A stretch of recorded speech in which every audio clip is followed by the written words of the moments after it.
outside linebacker coach, Coach Fly, said, man, this dude is a beast. 28 years old, played in the NFL. He knows how to win, been injured, but his team is so glad to have him back on the roster. A quick 3-and-out by the Seattle defense. Their head coach, Jim Haslett, his DNA, the defense. Brad Wing out of LSU, the most experience on NFL rosters on this San Antonio team. Gets it to Kelvin McKnight. McKnight trying to reverse fields. Hit by a bevy of Brahmas. And Seattle will take over inside the 15. The Sea Dragons lead the league in yards per game. Their offensive coordinator, June Jones, and quarterback Ben DiNucci are starting to cook. Here we go. Let's go. Hung the trips left, flip 50, dog, Z slant on 2, ready.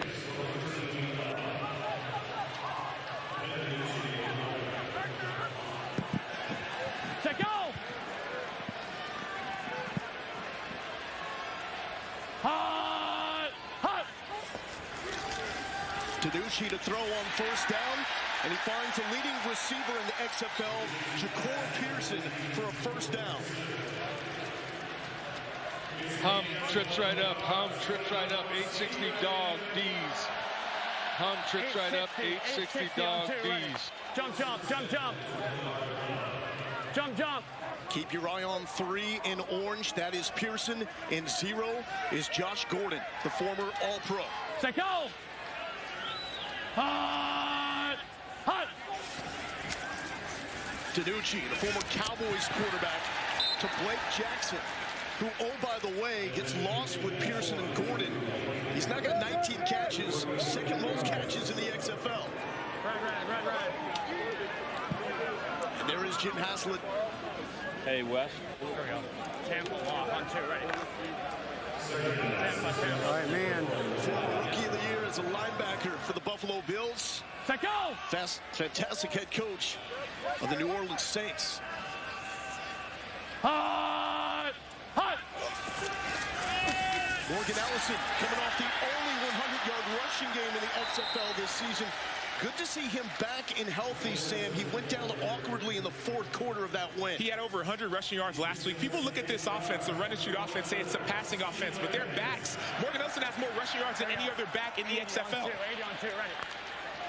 Small school 80. star out of southeastern Louisiana.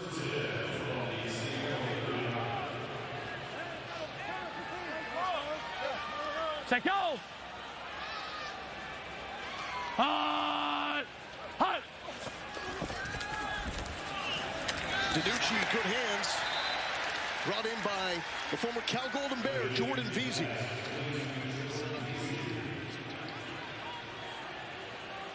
Trips left. Denver stare. Lightning. Trips left. Denver stare. Here we Lightning. go. Denver stare on 2, ready.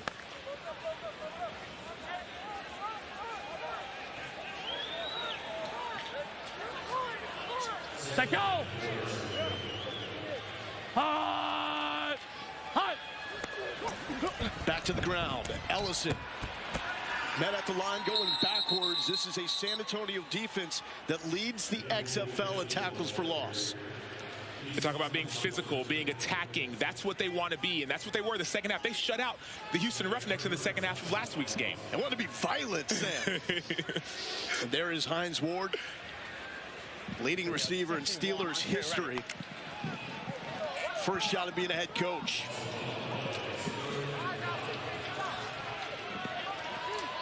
Here we go. Set, go! Hot! Hot! 3rd and 5. Josh Gordon is not on the field. DiNucci, the touch pass, complete. Blake Jackson, the former D3 national champ quarterback.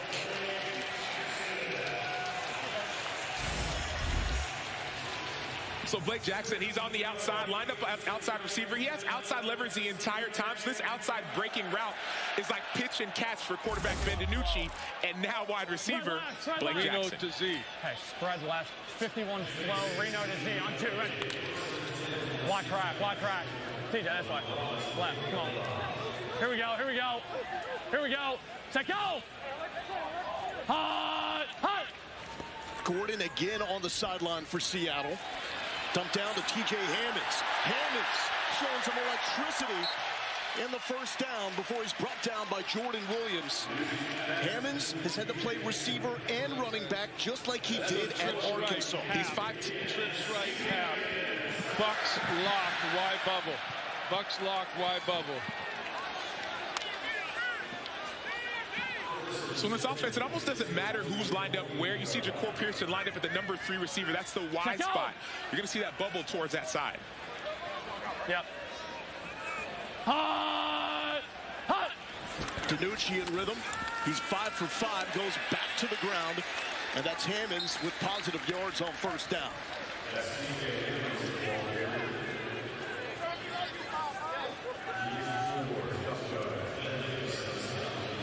Spread right, Broncos stare, D's. Here we go. Spread right, Broncos stare, on 2, ready. D's.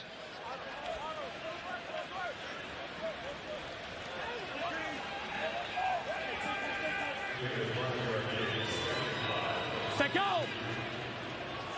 Hot! Hot! Allison with the carry, stiff arm, and stood up by Drew Beasley. Former Michigan State standout. Marble Mike 0H. Marble Mike 0H.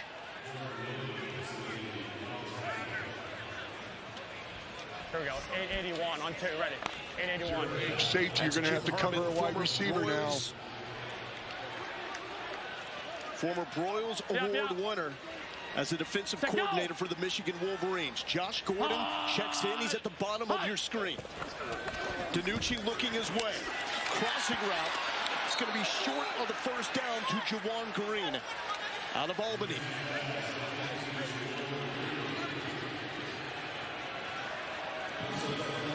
See Cam Kelly, the 6'5", 205-pound defensive back, making that outstanding tackle. They look to play off, but he drives on routes excellently. And what did June Jones tell us coming into this game? He thinks he has thrown more touchdown passes on fourth down than anyone in the history of football. Hot! Hot! Will there be more fourth down magic? The blitz, DiNucci, no, it's broken up by Terrell Bonds out of Tennessee State. San Antonio holds and gets the football back.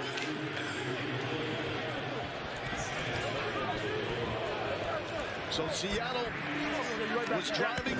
They converted an early third down. They were looking for more fourth down magic like they had last week against Vegas. But DiNucci going down hard and Hines Ward holding on fourth down. Let's go, let's go. There are a great many things that can be found on the road. A giant blue whale in central Oklahoma. Musicians in search of that perfect melody. You'll even discover the center of the universe. You'll find stories of lives led, challenges met, and men who race pigeons. They're all out there waiting to be discovered. All you have to do is follow the road. Phillips 66. Live to the full. Life's kinda unpredictable. Like when your grocery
Boston! Your home and car. These two coaching together like they once played together. Hines Ward and Joey Porter. They won Super Bowl 40 together. Hines Ward, the MVP of that Super Bowl win. Ward would do it twice, going down as one of the greatest to ever play for the Pittsburgh Steelers. And now Ward and Porter, it's their goal, it's their mission. They come to tears when they talk about it, trying to help guys get back to the NFL. The thing about Pittsburgh is culture. That's all they talk about is culture. I played with Joey Porter towards the end of his career when he was in Arizona. They brought a lot of Pittsburgh Steelers there. It was this culture feel. They're trying to build the same thing here. Opening drive for Jack Cohen in San Antonio was a 3-and-out. They've decided to spread out the offense and simplify. They want to give the big running backs more running lanes. Hey, nice coming, nice coming. Omaha, go. Go. Play action to Balaj. Balaj, a very good receiver out of the backfield, and he's got first down yardage. Rewind. Seattle's defense, coordinated by former Florida and Illinois head coach Ron Zook. 57, nice swap. 57, nice swap. Odd change. You got 20 personnel out there. 20 personnel. It's 2x treated as 2x2. 57 on Vegas, ready. You got 2x2. You got 2x2. You got trail. 20 personnel. That's 2 running backs, no tight ends. We go. Hey, takes two. Odd is a 3-man front. Cone with the strike to Balaj, and Balaj with back-to-back receptions. It's a man there with 52 career games in the NFL. Fitz. Yeah, Lo, I was talking to Tom Telesco, Chargers general manager, and he had Balaj for a year, and he said, look, for a big guy, his pass receiving skills are exceptional. And goal line, straight line, short yardage, he is an NFL-type back. You just have to block it up for him. He can't make a lot of guys miss. And a 75-yard touchdown with the Miami Dolphins. 2nd and 1, Cone, speed option to Hilliman. And Jonathan Hilliman will have the first down. Another guy in this San Antonio backfield with NFL experience with the New York Giants. 6'1". Why not? Hey, follow book on Nick. You ready? Hey, good stallion. You're good. So the clock will run even on out-of-bound plays up until the 2-minute warning. That's why we're getting late here in the first quarter as Balaj has the carry. And no points on the board with the total Let's being go trade 40 and a left, half. 65 Kodak. The highest Trade in the left, NFL. 65 Kodak. 65 Kodak. Let's go. Deuce, Hey, Nash, Lloyd. Knoxville. Deuce, Knoxville. Deuce, Knoxville. Deuce, Knoxville.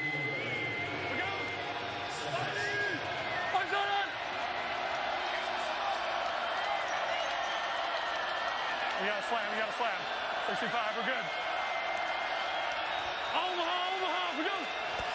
Seattle crowd starting to get loud. The pressure by Clarence Hicks. Low throw, but brought in by Fred Brown out of Mississippi State. Fred Brown, he's an undrafted free agent from the Colts in 2017. Deep in route. They talk about getting more passing yards early in the game, being less conservative. Dean Blandino, VP of officiating, is standing by in Van Nuys, California at the XFL Command Center. They review everything.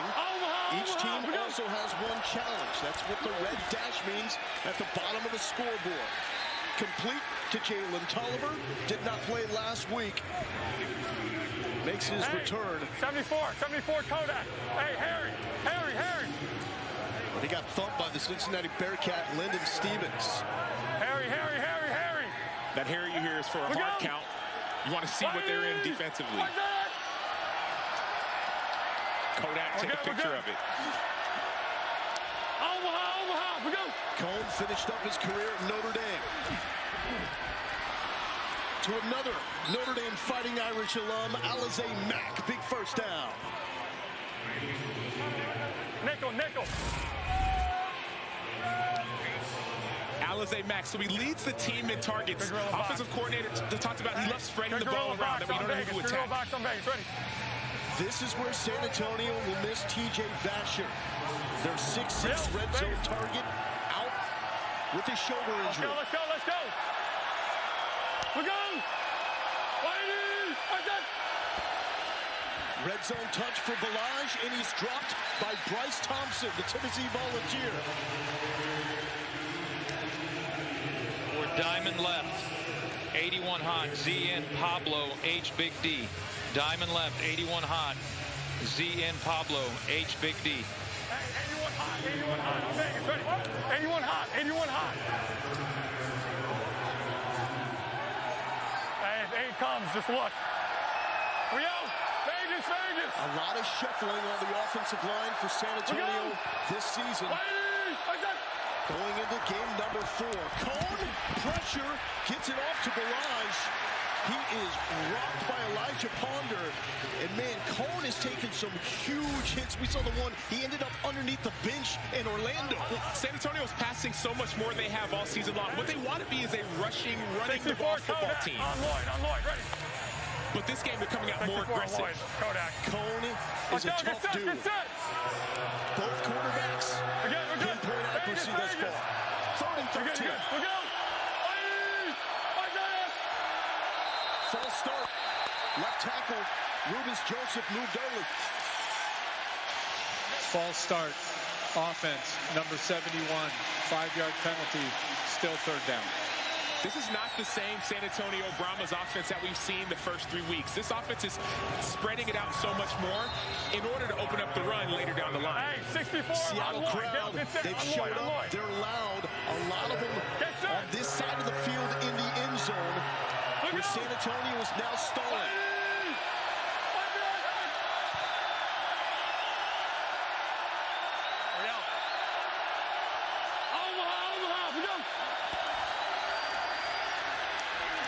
Cone over the middle. Complete to the 20-yard line. It's Jalen Tolliver, but it's well short.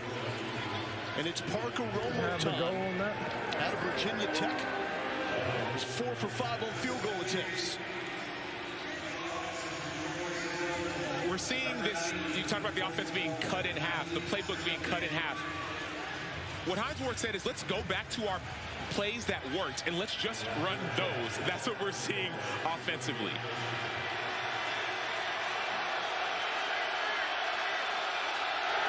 .38-yard attempt for Romo. And San Antonio strikes first. We've had 2 drives get inside the red zone with only 3 points to show for it. Under, feeling good. Good job. Stay in there. Who's gonna hold you back? Nobody.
23 seconds to go in the first quarter. San Antonio leads Seattle 3-zip here. And when you talk about wagering and when it comes to the XFL, I'm going to back up a little bit away from the San Antonio bench because I like all the favorites this weekend.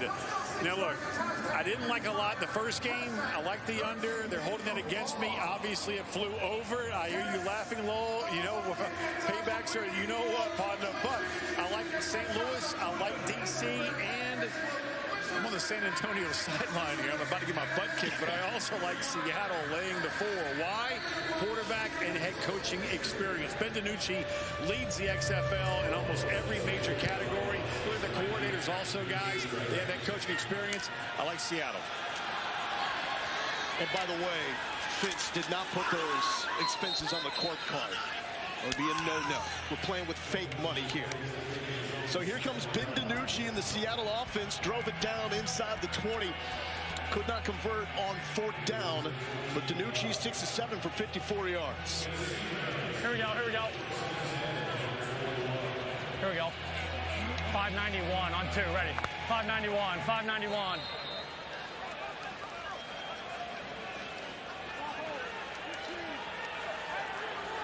Set go!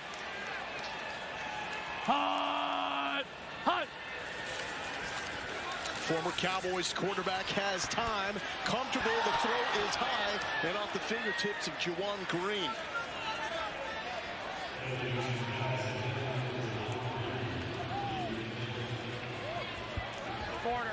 Quarter. Hum, the trio left, 60 Georgia special, wide bubble, Z-dig. Hum, That the will tree take left, us to the 61 end Georgia of the first special. quarter. 3-0 Brahmas with the lead. There are a great many things that can be found on the road. A giant blue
Pocket just flips it. Oh, what a catch. Josh Gordon. Oh, yeah. These boys can play. 4th and 9. DiNucci trying to find somebody open. Downfield, and he's got it. Gordon.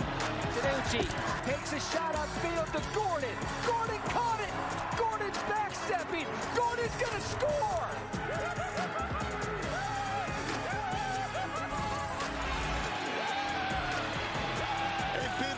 was just kidding. After that, he tweeted, "Did we just become best friends?" Yes, stepbrothers, best friends. DiNucci and Josh Gordon.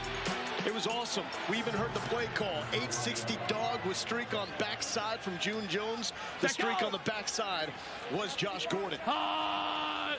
Hot! DiNucci nearly picked. Wow, taken out of the air by Juwan Green. Now, how about this? The XFL is a league of opportunity. Hines Ward told Luke Barku that if he could shut down Josh Gordon in this game, he will be back in the NFL next season. We say back in the NFL. He was an undrafted free agent in 2020 by the Jacksonville Jaguars. He got a chance to start later in his career. Guarded Jarvis Landry. He's been there before. And we got him mic'd up. Set go! Hot! Hot! Barku expects to draw Gordon throughout the course of this game. Here it is, a deep shot, and it's almost picked off by Barku. He was running with Blake Jackson. One thing to note as we listen to Luke Barku, this San Antonio Brahmas defense just played the Houston Roughnecks. What kind of offense do they run? It's the exact same offense as the Seattle Sea Dragons. So they're getting the same looks. Offensive coordinator June Jones was the mentor to offensive coordinator A.J. Smith from Houston. And so we talk about overs and unders and betting. The points will be low this game, trust me. Barku, 3 games under his belt in the NFL with the Jacksonville Jaguars. Screen to Gordon. Gordon in traffic, still going.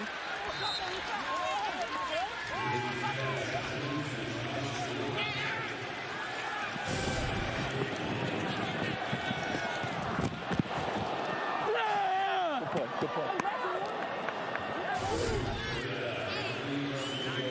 In 2019, he led America with 9 picks at San Diego State. He almost had one there. Well, he's a former receiver, so he wanted that. The ball is his in his mind when it's in the air. 3rd and 3. Set go! Hot! Hot! DiNucci so comfortable in the pocket, but that's just off the mark again for Juwan Green. So it's going to bring up a 4th and short.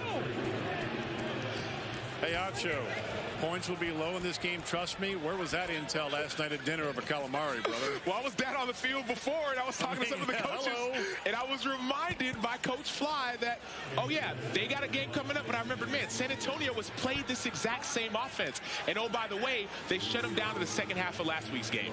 So basically, you're backing off the over here. I get it. So the punt needs to stay out of the end zone, or you give it to the offense at the 35. And this is Darius Robertson, dancing to the 30-yard line. Good return. 3-0 after DiNucci in Seattle stall again.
with Sea Dragons center Jared Thomas.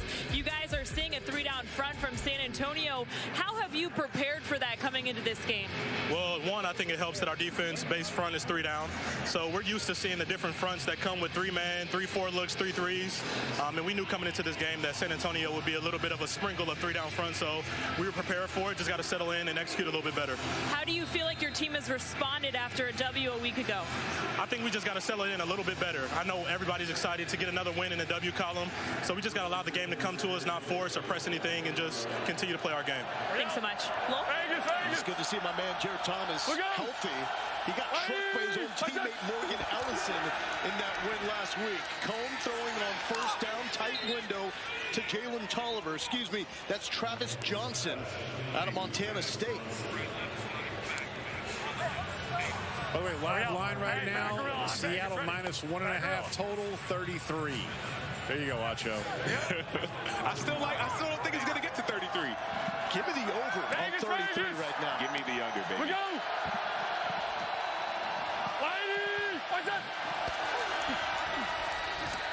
Cone's just going to spike this one, feeling the pressure.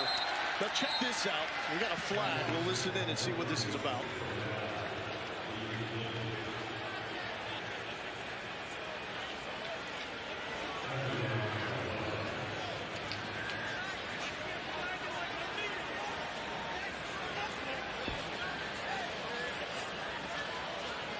Hey, he was behind the line.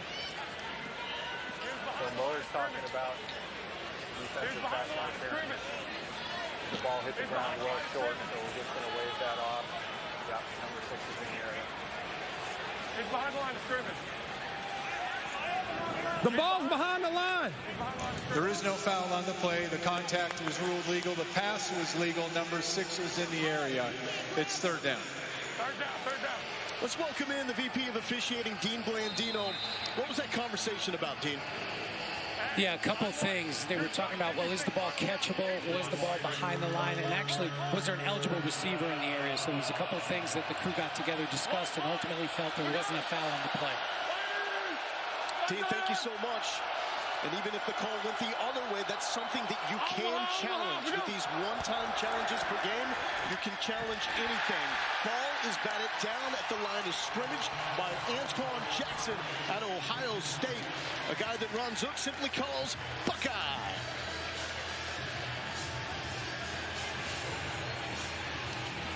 And that will bring out the punt team for San Antonio.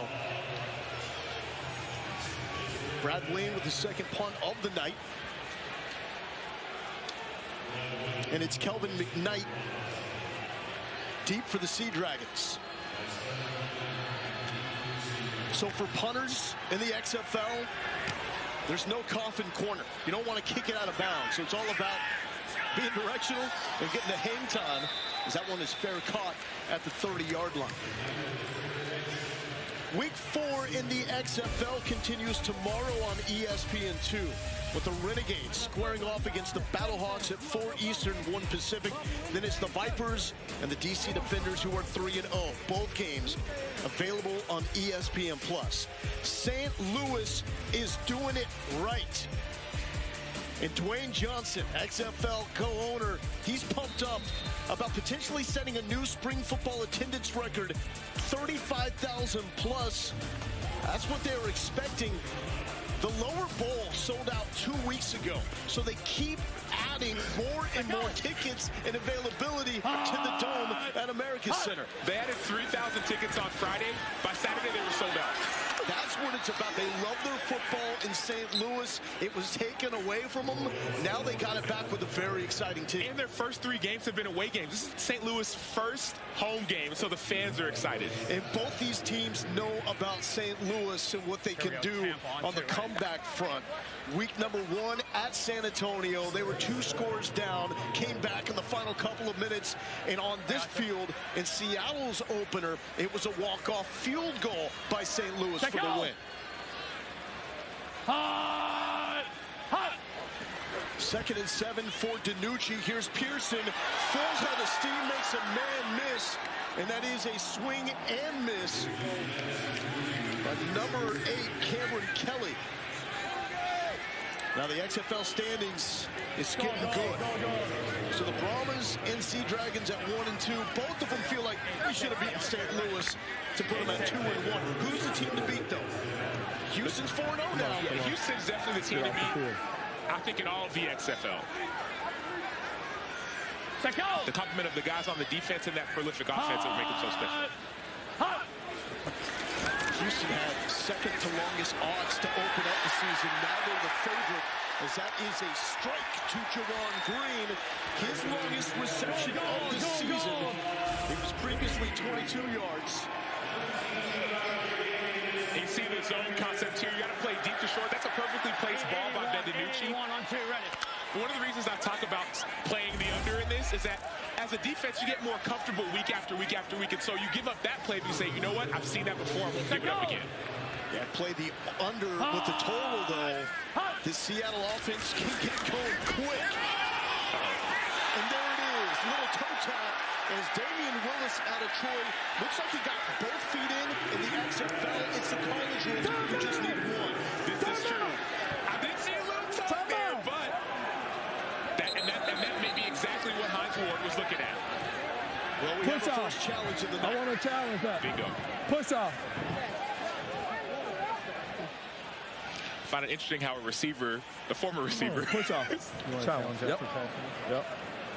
Now, you can't do this in the NFL. San Antonio is challenging the ruling on the field of no pass interference. The play is under review.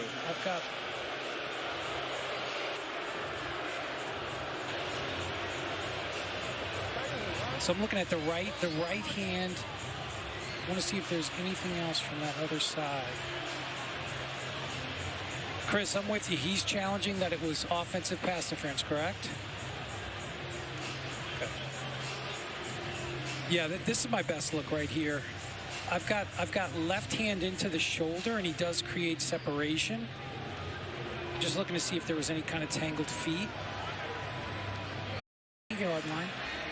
So we'll go 10 yards from there, and it'll be 1st and 20. The line of gain was the plus 42. Number 15. Number 15. You got it. After review, pass interference. Offense number 15, push off. 10-yard penalty from the previous spot. Replay first down. So, Dean, take us through the details of this pass interference call. Yeah, so obviously we were looking at contact by the receiver. You can use your hands to fight off a defender, but you can't push into the body to create separation. And that left hand, that's what we saw, create the separation, causing the defender to go to the ground. And Dean, this is something we could not see in the NFL. Here we go. And Dean's working now. Correct. Lose the challenge, they keep the timeout. Yeah, the NFL cannot challenge this. This is not a reviewable situation in the NFL. Dean, thank you so much. So they keep the timeout. They lose their challenge. This is now back-to-back weeks that Hines Ward has had a PI call overturned. They were called for defensive pass interference in the end zone last week. He challenged that successfully as well. He understands momentum.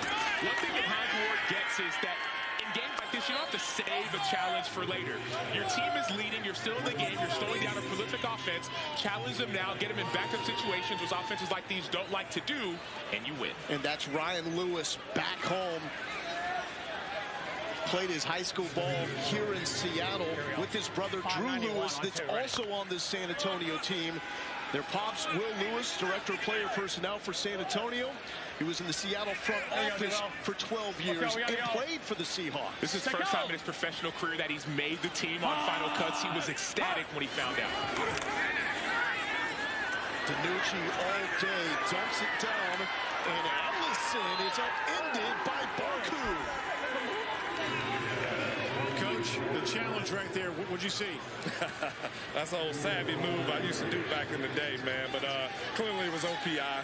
Thank God Dean was on the right page with me, and I at least get my timeout back. How many times did you use it? I used the chicken wing. Should have went with the chicken wing move. Well, and what he means by that chicken wing, don't extend your arm. Just use your elbow a little bit. Make it more savvy to be able to not get called. So now Seattle backed up, 3rd and 15. Ward fired up. We got a whistle and a flag.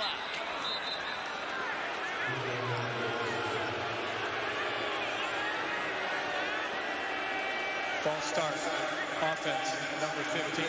5-yard penalty, still third down.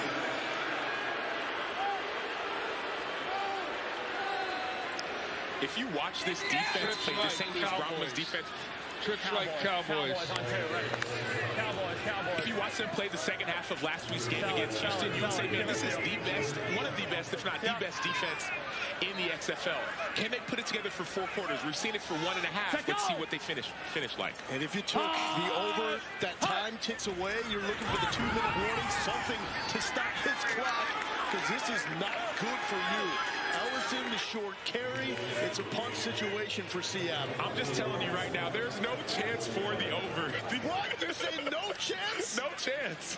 Fitz, there's got to be a chance. You got to believe a little bit. Low. But Sam, you were right with Hines Ward, and that challenge completely turned around momentum. Football is a game of momentum, and that's what you have to understand. You get an offense backed up, you have a lead going into halftime. I get it's still early, but those little things, my coach used to say, little things done well make big things happen. Those little things make a huge, huge difference to finding a way to steal a win. Oh! Time out! That's a pass interference! Time out! Well, go tell the ref your hand fighting. Not him. Oh, I don't know. Go tell the guy to wait. Yeah.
Look at the Seattle Great Wheel located on Pier 57.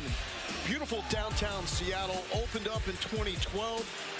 This thing is covered in over 500,000 LED lights. It's the largest observation wheel on the West Coast, standing 60 meters tall. You guys gave me a hard time. I didn't know this was here in Seattle, but up until a couple weeks ago when we came here for a game, the last time I was here, I was watching Jay Buhner in the Kingdom. So it's been a minute since I've been to the amazing city of Seattle, Washington. Same Barcelona. Orlando here with Sam Acho, Ian Fitzsimmons, and Taylor McGregor on the sidelines. Jack Cohn throwing the football a lot more, and a new, more wide-open approach for the San Antonio offense after scuffling a week ago in a loss against Houston. Two-back formation. Jaquez Patrick with a little leap and brought down by Terrell Bonds. Thanks so much. June Jones, what are you seeing from them on defense that makes it hard for you guys to get into a rhythm? Well, it's not really hard. We missed a couple throws and missed a couple reads. They're not doing anything that we haven't seen. What did you just tell your quarterback, Ben DiNucci? I told him to look at the read. He shook his head. He knew I was right. And, you know, that's what you do. You live and learn. Appreciate your time. Lowell? Listen to the coach. The moral of the story. Cohn, back shoulder. He was looking for Toivonen, incomplete. The greatest offensive coordinators I've been around are that confident. I'm right. He'll figure it out sooner or later. Trust the system, right? They're not doing anything that we haven't seen. Deuce right, 66. Dino goes on Vegas, ready. How surprised are you that Cohn has thrown 13 times and Balaj, the guy with the most carries in the XFL, only has 2 carries? I'm very surprised because last week in the first half, he had 35 passing yards. Night and day. 3rd and 5. Cohen has a man, complete by Toivonen, former North Dakota standout. Got a taste in camp with Seattle. He looked at the guys around him and realized, I'm not giving up on the dream yet. I can play at the next level. Spreading the ball around. You don't know who to stop with this offense. Get out quick, get out quick. Makes it hard on a defender to lock down one person. You have to stay in your zone, stay on your man. Coming up on 4 minutes, and we've got 3 total points, and the total coming into this was 40.5, the most in the XFL, is that is going to be short of the marker to Jaquez Patrick. Fitz, what's going on with the line? Down to 28.5 in the total. I know where Acho is. I'm still under, baby. You got to think at some point, Fitz, you got to think at some point, this June Jones offense gets going. Well, it's not just that. It's the San Antonio Brahmas offense. This is not what they usually do. And so you're not going to see a prolific passing attack. You'll see them being efficient. We're good. Cohn initially looked like he was trying to call for the timeout, said we're good, and then called for one with the second on the play clock. We're in the try. Bang it, right? He was about to send it. He saw it. Player 54, episode 4 premieres Thursday at 5 Eastern, 2 Pacific on ESPN2. And features a look back at the Week 3 matchup between Hines Ward, Joey Porter, and the Brahmas, who lost a close one to the Houston Roughnecks, and the relationship between former Ram and Seahawk and 2-time Super Bowl champ Ricky Prohl, the St. Louis wide receivers coach, and his son Austin, the team's second leading receiver. As pro football has been welcomed back to St. Louis. And that's what this league is about, chasing the dream. Brought up a guy like Toivonen, who was just sitting around. He knew he wasn't going to get drafted to the NFL. He was completely surprised when the Seahawks called and he got a chance at the NFL. And some of these players, all they need is an opportunity. Some of them got in trouble in the past. Maybe it was something that they did on the field, but opportunity is all they've been looking for. Cohn looking for the screen in Alize Mack, and that was blown up early.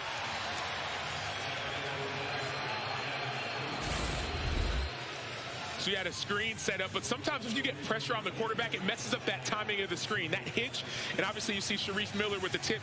That hitch messes up the timing. As a defender, just go, and you can change everything, being aggressive. Sharif Miller out of Penn State, 2-time All-Big Ten selection.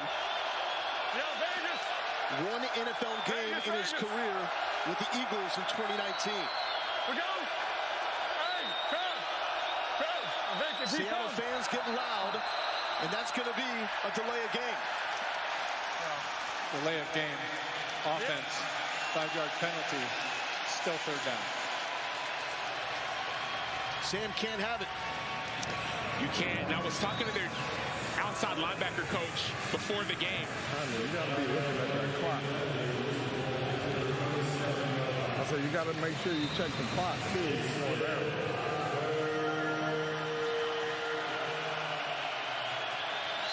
Seattle's outside linebacker coach said, man, this is not what San Antonio wants to be. They don't want to be a passing team. Let's get them in these situations, and we win. Cone is just going to spike this one. Was trying to find Patrick on the crossing route. And suddenly, we've got a defensive slugfest. This really, though, plays more into the style that the Brahmas want. It does, but it also doesn't, because if you have a defensive slugfest, you know if you're Seattle, sooner or later your offense is going to hit. June Jones said they're not doing anything to stop us. And so if you can keep it low scoring, you say, you know what? After halftime, make our adjustments, and then we'll start getting our points up. Yeah, if I'm San Antonio, though, I'm looking at saying we're holding the highest gaining offense in the XFL to 0 points. We got them shut out right now. Return going backwards is Kelvin McKnight. 2-minute warning time. Under. Woo! You're feeling great.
Got one catch for 7 yards. Let's get to the game flow. Brought to you by Progressive.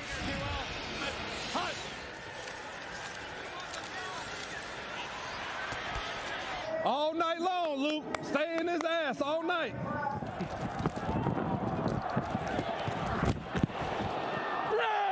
Good play. Good play.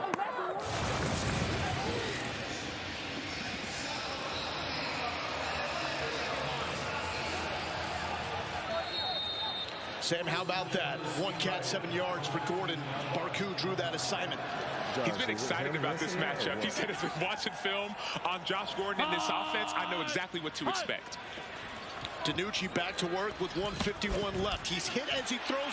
Wide open receiver. That's Blake Jackson over the middle.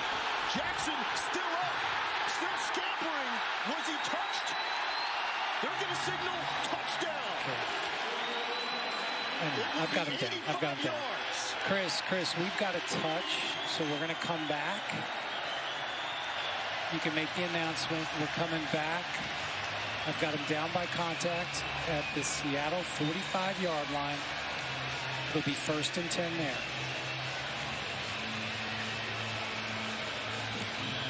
Add it on, so you'll tack that on. Correct. Okay. Yep. The play has been reviewed. The runner was down at the 45-yard line. Personal foul, roughing the passer, defense number 42. The 15-yard penalty will be added to the end of the play. Automatic first down. So it is NFL rules, down by contact. Jackson did not think he was touched, but we've got the replay by Blandino. He told us it was there, and then we also see Mike Tuberdoff with the contact on DiNucci. That's an extra 15 yards. So yes, NFL rules, meaning if you're not touched, you can get up and run and score as opposed to college. But that extra 15 yards on that quarterback is what moves the ball all the way up here. 30 yards, longest play of the night, plus an extra 15. Ellison, full head of steam to the 30. Get some, says Morgan Ellison. Jack Kerner ready for the challenge. Word from defensive coordinator Jim Herman earlier in the week. He said the only thing that messed us up earlier last week in the first half was missed tackles. Right here, you're going to see a hole and a missed tackle right there. That's all that you need by Jordan Williams, number 15. He was the captain at Baylor. He needs to make that tackle in order to keep this game in check. So Sea Dragons calling a timeout with 1:28 left to play here in the first half. Under 2 minutes. It's also the rules that we see in college play. The clock will stop after a first down until the football is reset. And we'll also see out of bounds play, clock stopping as well. And incomplete passes. This clock has been running all quarter long, all half long, but the last 2 minutes, it stops on incompletions and it stops when the ball goes out of bounds. And if it gets a first down, it starts. Ready for play. Hey, these fans loving the Seattle Sea Dragons. And they like to see the offense getting going. So 2 timeouts remaining for Seattle. They've got 1 challenge remaining as well. You need a timeout to call a challenge. That's critical. Empty for DiNucci to Josh Gordon. Gordon met by 3 Brahma defenders. Barku and Lewis there. 860 Kansas, true streak, on the ball, on the ball. All right, rush Dallas, rush Dallas. 860. 860. Stay where you're at. Under a minute, DiNucci staring down Gordon. Just out of Gordon's reach. And Barku saying, nuh-uh.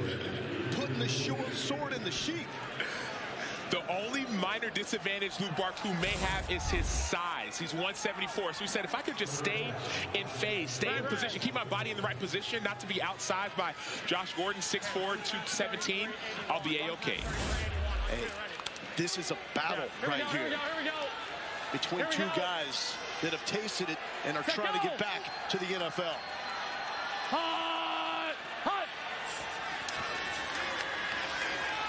DiNucci to Pearson. Pearson rocked, but he's got the rock inside the 5. Leading receiver in the XFL. They love attacking the middle of the field. Jacour Pearson lines up at the number 3 receiver. He knows he has the entire middle of the field open, and so he just runs away from the safety. Ben DiNucci places that ball perfectly. He may be small, but he is 30 seconds.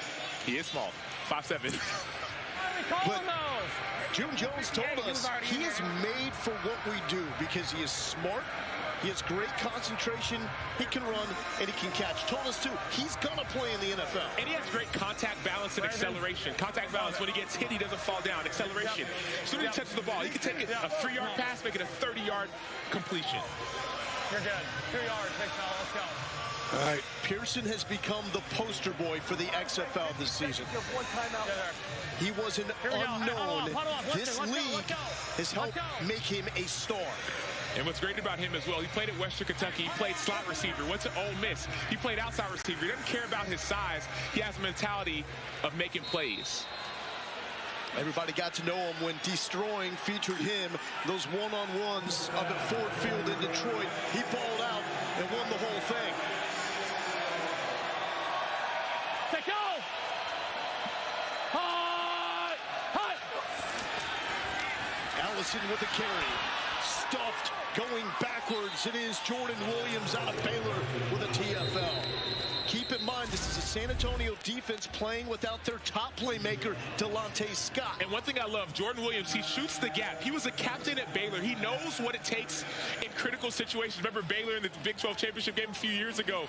They had that huge critical stop. He knows how to win. And when you shoot that gap, you have to make that tackle. He did not miss. He's a guy that picked off Jalen Hurts in the Big 12 title game. Go, go, go, go. And man, the total 40.5 coming into this, the highest total in the XFL this season. I was feeling the over. Right now, even I'm having my doubts. But this is critical. This last 2 minutes of this half, this drive right here, if it's going to be a 3-point swing. 880 on 2, ready. Or a 7-point touchdown. Because what happens here matters. Seattle will get the ball again at the beginning of the second half. And so, huge possession for San Antonio. Overbettors need this one. Absolutely. DiNucci. They get it. Juwan Green, his second touchdown of the season. This is tough. Small school star at Albany, where he was an FCS All-American. It's so hard because you have inside leverage. You want to force the quarterback to make a harder throw, which is outside. But when you're down in the red zone, you have to play that more head up. And so, great play design. You heard it from their offensive coordinator, June Jones. We ain't seen nothing new. Extra points, forget about the kick. We don't do that in the XFL. 3 opportunities. 1-point conversion from the 2. A 2-point conversion from the 5. And the June Jones special, the 3-pointer from the 10. Seattle exclusively goes for 3-pointers. They're 2 for 8 on the year. DiNucci has great legs. Buying time across the body. Pearson, no! Broken up by Barku.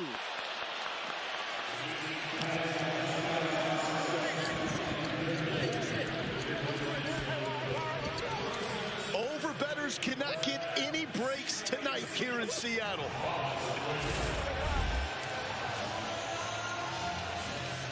I think Jim Herman's still frustrated. You saw him shaking his head. He understands that red zone, you have to play everything a little bit more head up. I understand that it's empty and your leverage, great play by Barku, empty in your leverage, but it's the red zone. You have to be able to firm up down there. That's what makes it a harder play to cover. T-Mac. Thanks so much here with Juwan Green. How did the use of all of the receivers on that drive open up you for the touchdown? Well, when you got any of our receivers in the game at the same time, it's dangerous out there. They have the defense second-guessing themselves. If they want to play man or zone, it doesn't matter. We got the guys that win on any down, any coverage look. Your quarterback, Ben DiNucci, passing 1,000 yards of passing this season. What have you seen from him all year? In my eyes, he's the best quarterback in this league in my eyes.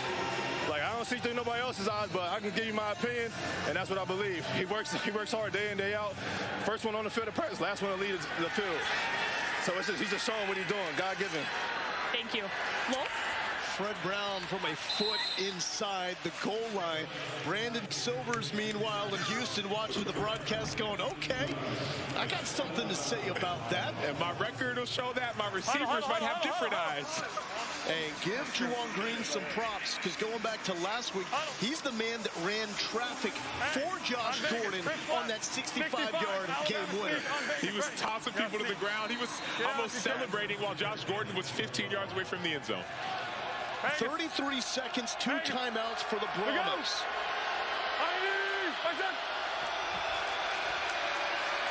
Been a pass-happy first half, taking a shot. No one's home. Picked off. There is a flag.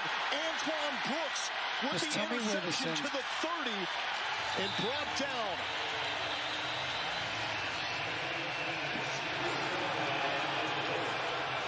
Number 1. He's got pass interference, number 1. Pass interference. Defense number 1. Much on that Spot shot. foul. Going to the all-22. That's probably the best shot. I think there's some contact right around the 42. On the snap, Okay, 45's okay. We're 1st and 10, 45 to the 45. Timeout, San Antonio, their second and a half, 30 seconds. Okay, San Antonio took their second timeout.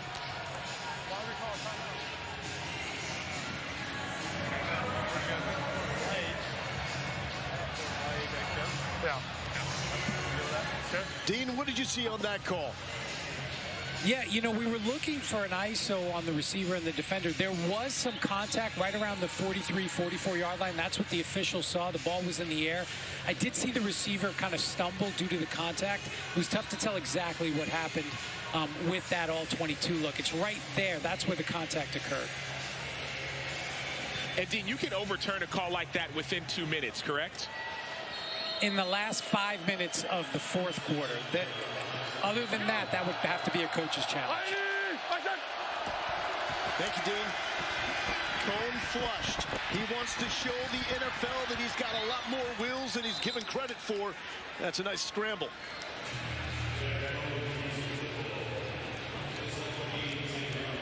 He's not known for his legs, as you said, but one thing he told us yesterday, he said, I want to show people and help our offense. On Vegas, on Vegas. Alert watch. Trying to set up Parker Romo. Romo has the longest field goal in the XFL this season at 48 yards. Cone feeling pressure. Balaj off his fingertips, incomplete.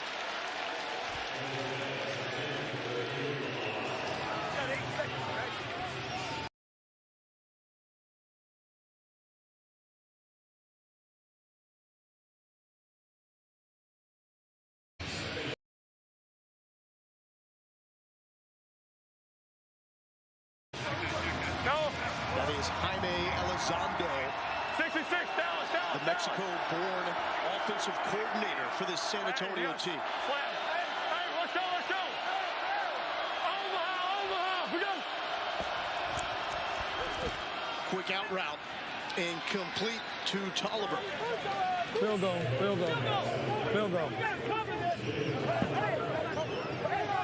goal. Matt! Jaime, tell them they got to cover it. Tell Matt. Romo has already connected for one in this game. This is for 56. This would be in the XFL this season. 57 officially. Romo, low liner. It's got the distance. And it is good. Parker Romo, 57 yards, the longest connection in the league this season. With some change to spare. What a kick by Romo. Come on, let's go.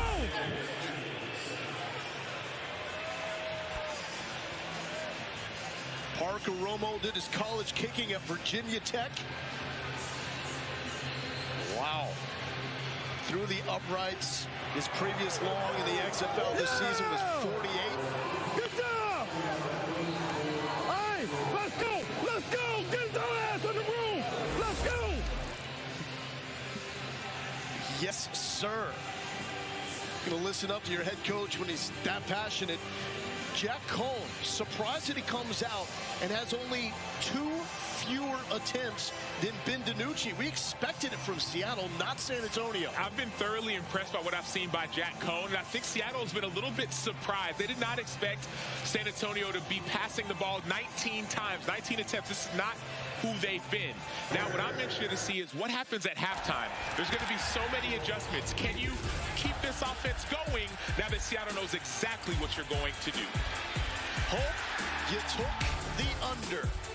We got 12 total points, 6 for each team, San Antonio and Seattle.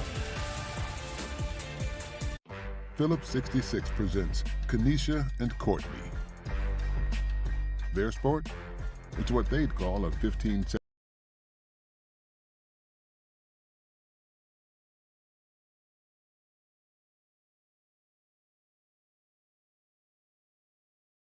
It's not about the hardware. It's about continuing the family's cowgirl legacy, just like Grandma. Live to the full with Phillips 66. The 3 for Me only at Chili's serves up bottomless drinks, bottomless chips and salsa, and a classic old-timer with cheese and fries for just $10.99. Hey, it's 3 for me, not 3 for us. It's my $10.99, it's my 3 for me. Hey, get out of here. Nope. Ooh, I can whack hands all day. This Chili's 3 for me is the best $10.99 you can eat.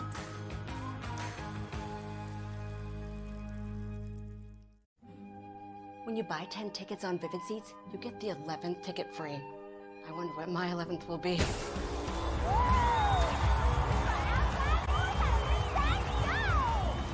Hey, you're trash!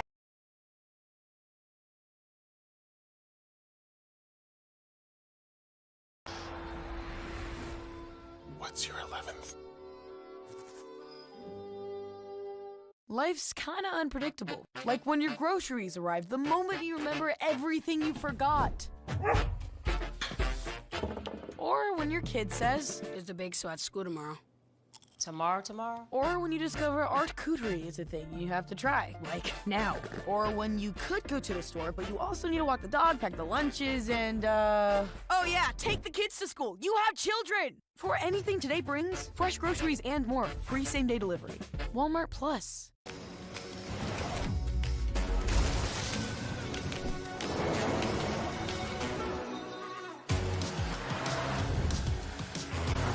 Find out where that road leads. Take on any challenge. When you have the #1 brand in dependability, you stop thinking about what you can't do and start doing what you never thought possible. Kia, movement that inspires.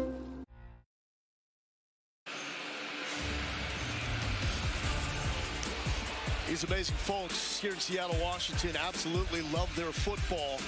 Hope they like their defense because there's been a lot of that dominating the first half with Seattle and San Antonio. Both teams 1-2 on the year. Seattle was able to get a touchdown late in the first half, but with 37 seconds left, San Antonio was able to set up this Parker Romo 57-yard field goal to tie the game at 6 going into the break. Lo Galindo here with Sam Ancho. It's wild to think, but this is the way the XFL works, where maybe the play of the game was a challenge call by Hines Ward. So it was a 3-0 San Antonio lead. Seattle with the big hookup to Damian Willis. It looks like it's a game-changing momentum play, but Ward with the challenge, and he's able to get an offensive PI call. And I love how quickly Hines Ward challenged that play. We had a game a few weeks ago where some of the coaches, Anthony Beck said, man, I don't know if I want to use my challenge or not. Hines Ward said, no, this situation requires a challenge. We need to get Seattle's offense in a negative situation. And oh, by the way, if you start having momentum swing to their side, we may not be able to catch up. And so the play of the game, as you said earlier, has to be the challenge. Hey, that's a guy that's been in a lot of those battles, right, with hands between the wide receiver and the DB. He's done it now in 2 straight weeks. There was a defensive PI called in the end zone against his defense last week. He challenged that and was able to get it overturned. We also heard about the challenge from Hines Ward to Luke Barku, his standout cornerback. He challenged him coming into this game. If you can shut down Josh Gordon, you were going back to the NFL. Through one half of football, Gordon has 2 catches. Barku's getting it done. 2 catches and only 12 yards. Luke Barku, at least by Hines Ward estimation, he said he's pound for pound our best player. Now, he doesn't weigh the most, 174 pounds, but he's played in the NFL. He has this mentality, this almost like a killer instinct, a silent assassin. And so when you watch him line up, you watch him accept the challenge of guarding not only Josh Gordon, but anyone else that lines up against him, he knows he's the key to his team's victory. And being a head coach for Hines Ward, it's been an eye-opening experience. He was very candid with us when he first hired his staff. He let his coordinators have complete control over everything, but now he's taking that control back, more input with the play calling, and so far it's worked. We're tied up at 6. Here is Hines Ward. Let's go out there and win. It's our moment now. It's our time, right? You guys have been busting your tails all training camp. This is the moment I was talking about. All right, let's go. Get in here. Go. Read out. Start the game. All right, start it right. Make plays on 3. 1, 2, 3. Make plays. And so the message from Hines Ward, this is your moment. I mean, this is a guy that's so passionate about the why. He wants to know the why for all his players. What's driving them to not only win for the team, but win for themselves as individuals, too. He made his players sign, I say sign, but they were verbal contracts. Give verbal contracts to themselves and to their teammates. He wants his team to be a culture, to be accountable not only to yourself, but to one another. He said, those are the best teams that I've been around. He saw it in Pittsburgh. He's won Super Bowls. He's trying to establish that same kind of culture here. And some new wrinkles offensively that Ron Zook and Seattle have had to respond to. I'm straight. Offense about to score. We about to lock their ass up. I'm straight. Let's go. Let's go.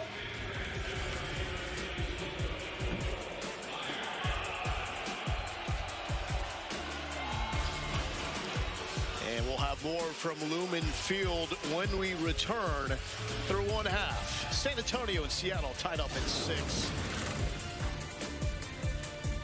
There are a great many things that can be found on the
Seattle and San Antonio, the highest total of the season at 40.5.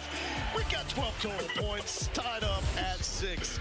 Let's check out our first half stats brought to you by Progressive. Sam. I've been impressed by the passing attack of the San Antonio Brahmas. 93 passing yards. Doesn't seem like a lot, but do not forget, last week, this offense only had 35 passing yards. And so, what I'm excited to see is what adjustments are made at halftime. We heard it from the coaches. Let's see what happens on the field. Yeah, let's go mic'd up. The best of all access for the first half. This game's coming down to one thing. Who's going to play harder? Oh! Time out! That's a pass interference! Time out! Well, go tell the ref your hand's fighting. Not him. Oh, I don't know. Go tell the guy to wait. Yeah. You got no timeouts, so you can't take a sack. I got you. Okay, I know, but I'm just giving you the deal. All right. In the face! What down is it?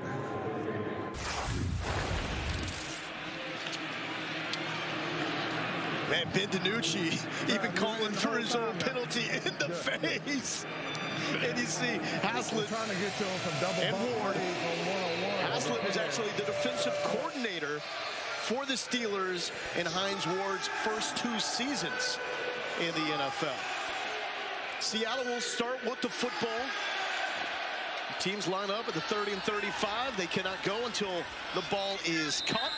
And it is caught by Kelvin McKnight. Seattle with 1 touchdown drive.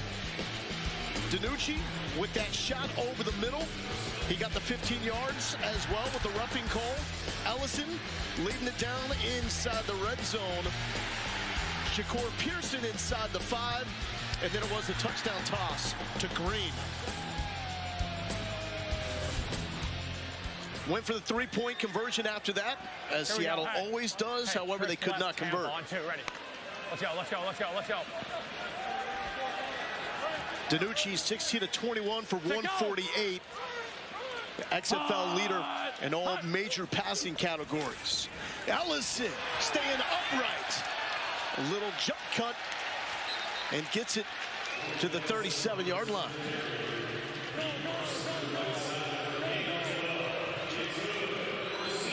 Love Ellison's running style. 861 dog, true streak.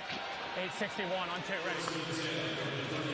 It's a little unorthodox. It's a little wild. We know if you're in front of him, you're going to get hit. It's going to hurt. And we talk about how spread out this offense is, but it makes backs like him who go downhill super effective. Leading rusher in the XFL. Empty for DiNucci. Almost jumped and picked off. Barku is having himself a ball game, but that's the second he could have picked. The corner's one coming off, so you got to throw it to the Y. You hear the adjustments. You hear June Jones telling Ben DiNucci the adjustments to make. Luke Barku is eyeing this ball. He's playing off. He had 9 picks in 2019. He knows he could have had another one. We saw the earlier game, Houston offensive coordinator A.J. Smith. He talks to all the offensive players, including the receivers. Jones does not have transmitters in his receivers' headsets. He wants them to be free. DiNucci with the scramble and will pick up a couple of yards.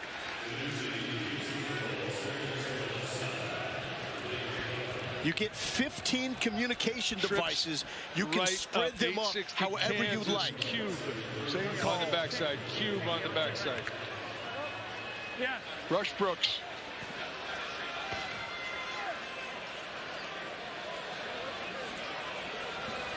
Check go.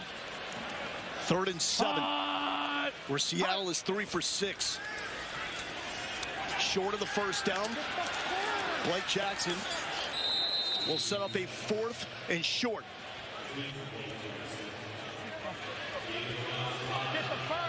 And Seattle's going to punt it away as Cameron Nizelek is on to punt. Another stand by Hines Ward. Jim Herman and the Brahmas defense. Blake Jackson knows as soon as he catches that ball, he has to get vertical now to get those 2 extra yards. The little hesitation allowed the defense to be more aggressive for that stop. Former Georgia Bulldog punting it away to Therese Roberson, D2 star from Wayne State. Roberson, and we got a flag down. There's the flags.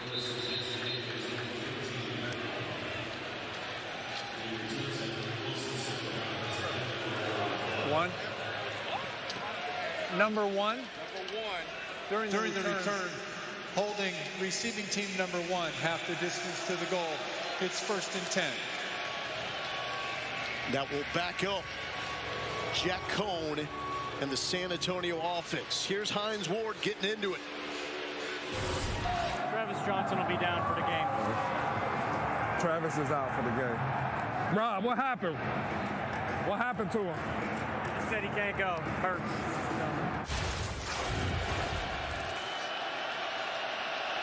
That is another big target that is down for San Antonio. Lowell and Sam. Travis Johnson, a 6'5" wideout, out with a back injury. TJ Vasher, the 6'6" wideout, did not travel with his shoulder injury. So those are the 2. Throw it up and go get them, guys. We knew that San Antonio would spread it out. It was explained to us they would spread it out to set up their large running backs, Patrick and Balaj, to have more room to run. Balaj has 3 carries. Patrick has 1. Cohn's thrown it 19 times. He's going to throw it again on the run. Pursued by Sharif Miller.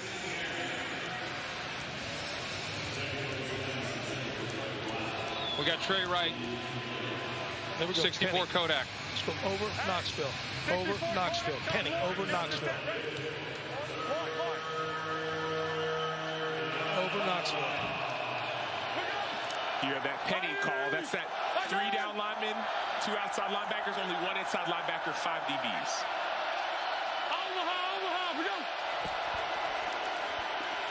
Cohn looking left. Good adjustment, and the catch made by Tovanen. Tovanen kept running. It's the second time that we've seen that tonight. Was he down by contact? One thing you have to remember in this league, this is not college. When you're down, you have to be touched. So as soon as you hit that, Tovanen, get up and go, go, go. And a heads-up play there by Travis Toivonen. That was clear. San Antonio gets their largest reception of the year. This was a limited offense in terms of the big play. They came in with their longest pass of the year, just 24 yards. Longest run, 16 yards. And I wonder what they're going to get back to. Still be aggressive offensively? I'm sorry, 2-hole fake, 64 rocket, execute flare. Hey, 64 on Mickey, ready? 2-hole, 2-hole, 2-hole.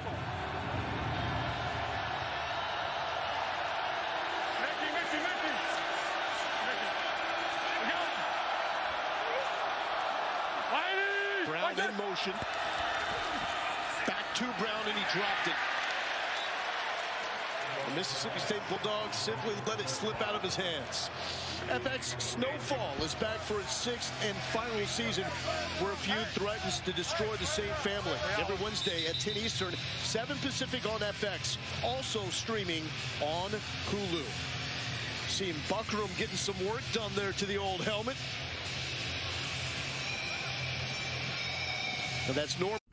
Phillips 66 presents The Blue Whale of Catoosa.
Welcome back here to Seattle, 6-6 in the third quarter here with Seattle Sea Dragons quarterback Ben DiNucci. What was the biggest point of emphasis for your offense at halftime?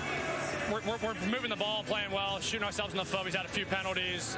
Got to stay on the field on third down. So tie game at halftime, win the second half, we'll win the game. What did that last drive in the second quarter teach you about how to get into a rhythm against this defense? Yeah, 2-minute drill. We practice it at the end of every practice. So that's something we've been practicing every day. Good to get in the end zone there.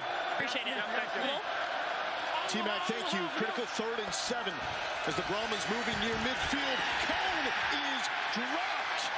Elijah Ponder, the Cincinnati Bearcat, first sack of the night. Here's why matchups matter.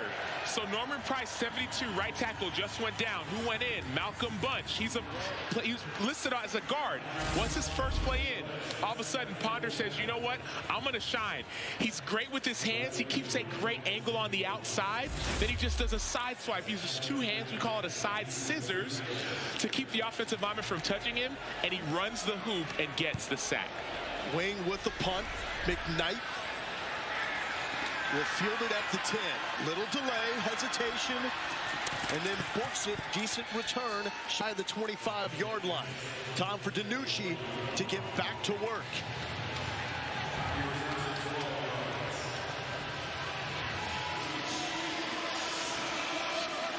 Blake Jackson, the leading receiver for the Sea Dragons.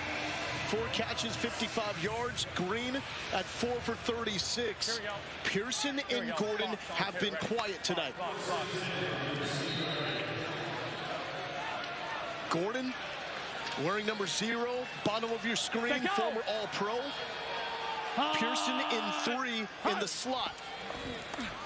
And it's Ellison. Such a physical runner. Gain of 5 on first down. Fitz, what do you got? Yeah, Lowell, Price is still in the injury tent right now. It looked like a left knee.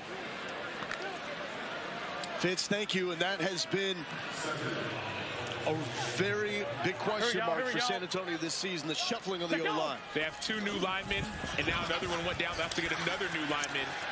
That's been the only issue that you heard from Hines Ward.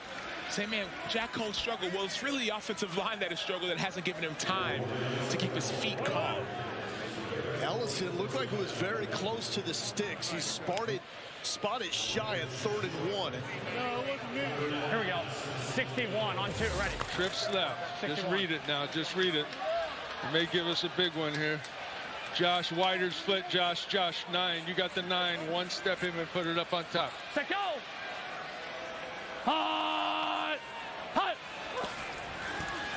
Jones with the play call, going underneath the Pearson.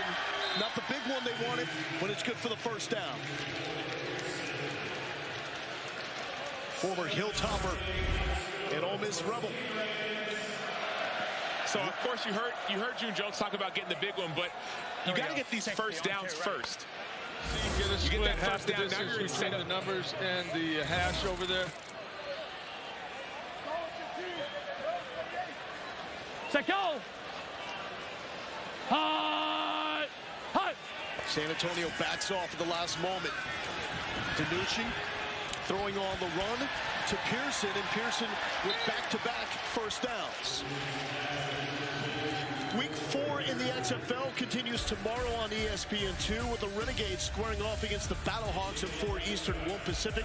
Then it's the Vipers and the Defenders as the Defenders try to stay undefeated.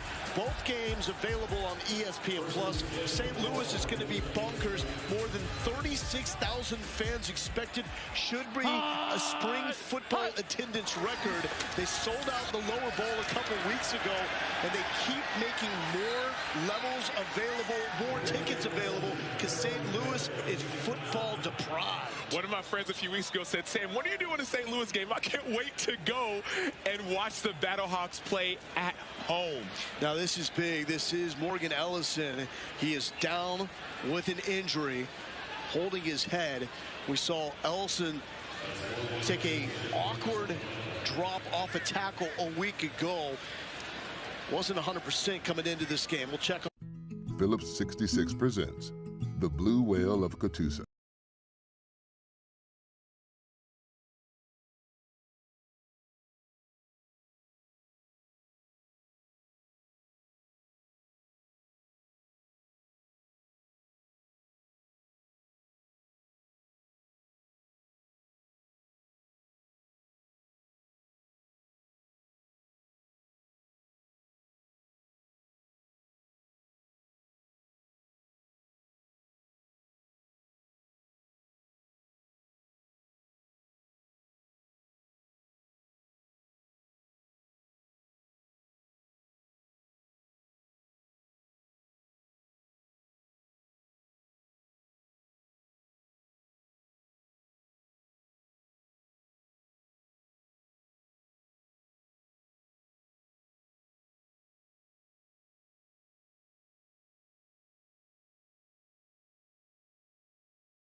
This is good news to see the XFL's leading rusher, Morgan Ellison, out of southeastern Louisiana, up and good.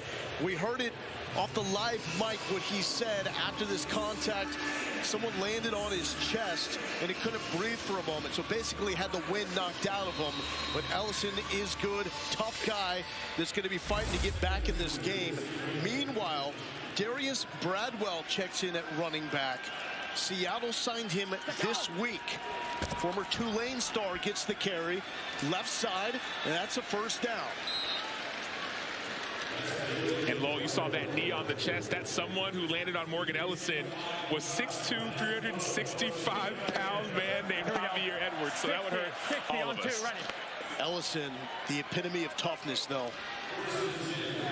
Took that awkward tackle last week in that comeback win against Vegas. He was a force, the only 100-yard rushing game in the XFL this season. DiNucci now in plus territory, little fade action. Barku does it again. His coach told him, you shut down these receivers and you're going back to the NFL. Message received. That was such a beautiful play. I mean, look how in phase Luke Barku is. Watch how he keeps his eye on the ball. Playing the deep third, and he just makes sure that he doesn't get interfered with. He plays the ball, keeps in phase. That's exactly what he talked about yesterday. Former All-American at San Diego State. Played in 3 NFL games. His first and only career start. He got lit up by Jarvis Landry of the Browns. DiNucci feels the pressure, able to throw it away as he felt Drew Lewis breathing down his neck. Lewis, the former Colorado star that grew up here in the Seattle area, while his dad, Will, was in the Seattle front office. The Seahawks front office, that is. Divide. 881, let's go. Outside release here.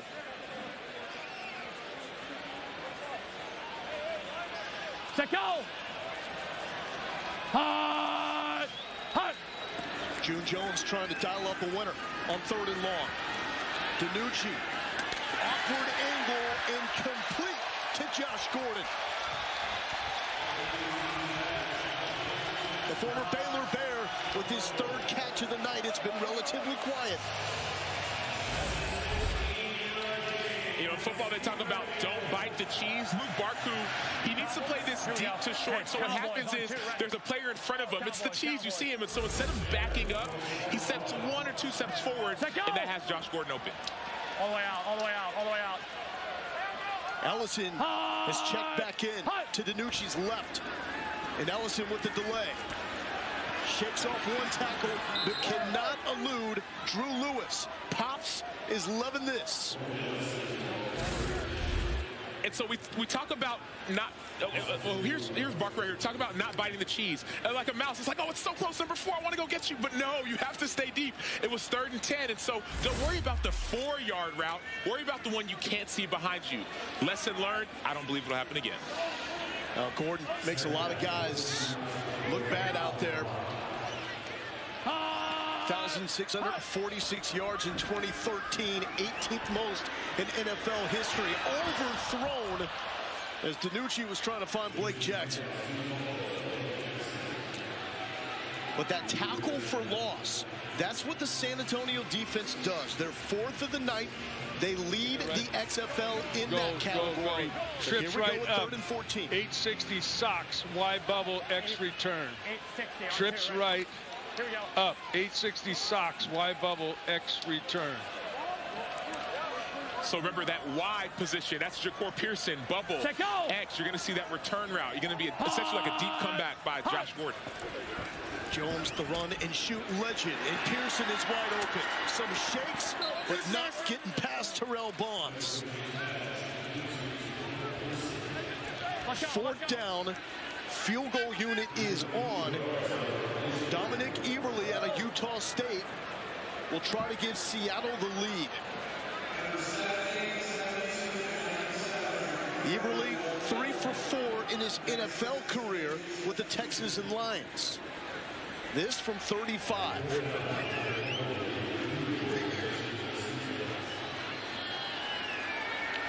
And a late man onto the field. Play clock is wound all the way down. And that's going to be a timeout for Seattle. Timeout Seattle, their first of the half. 30 seconds. Daniel Joseph was running on the field late. No, we're not okay. Jim Haslett, your thoughts? Player 54, episode 4 premieres Thursday at 5 Eastern, 2 Pacific on ESPN2. It features a look back at the Week 3 matchup between Hines Ward, Joey Porter, and the Brahmas, who took on the Roughnecks, and the relationship between former Ram and 2-time Super Bowl champ Ricky Prohl, former Seattle Seahawks star, is now the Battlehawks wide receivers coach, where he's coaching his son Austin, the team's second leading receiver. As pro football has been welcomed back to St. Louis. And that is what this league is built on, chasing the dream. Guys like Dominic Eberle, who has played in 2 games in the NFL, was 3 for 4. Eventually was cut, trying to get enough tape out there to give him a shot on the biggest stage in the game. This shot is through the uprights, and that's how you get back. Seattle with a 9-6 lead. The under, though, we're calling it a lock now, Acho, right? Well, here's the thing about fourth quarters, and it's not the fourth quarter yet, but second half adjustments. All you need is one play, and that's what we heard from Luke.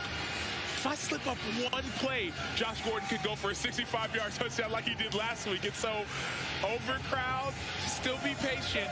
I don't know. I don't know. I mean, you feeling right now we got 15 points on the board. I still think points can happen in this fourth quarter, and I love how San Antonio has played, but man, last week we saw it. It was 4th and 2 with a 65-yard bomb to Josh Gordon. You couldn't do much about that.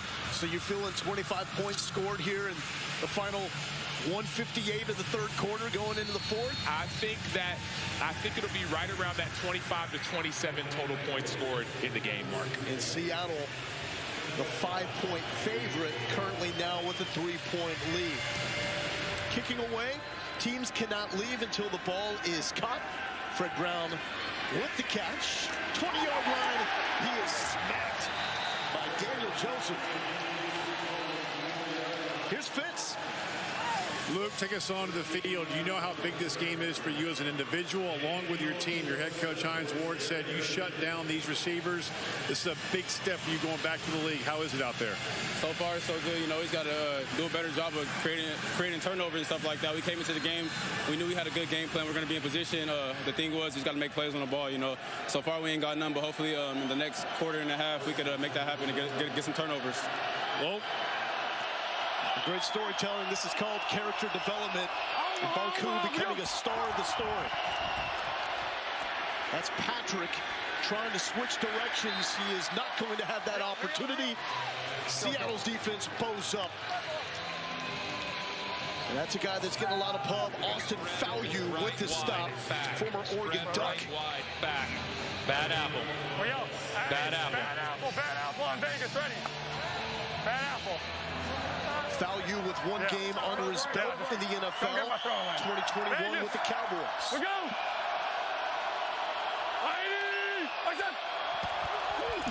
Cohen. Quick toss. And that's Jalen Tolliver. Short game, flag down. Added on. Personal foul. Face mask. Defense number 1. 15-yard penalty added to the end of the play. Automatic first down. Call number 1. Looks like we got a face mask on Bryce Thompson. So 15 yards. Belly out San Antonio offensively. Vegas. Vegas. We go. Mighty. What's up?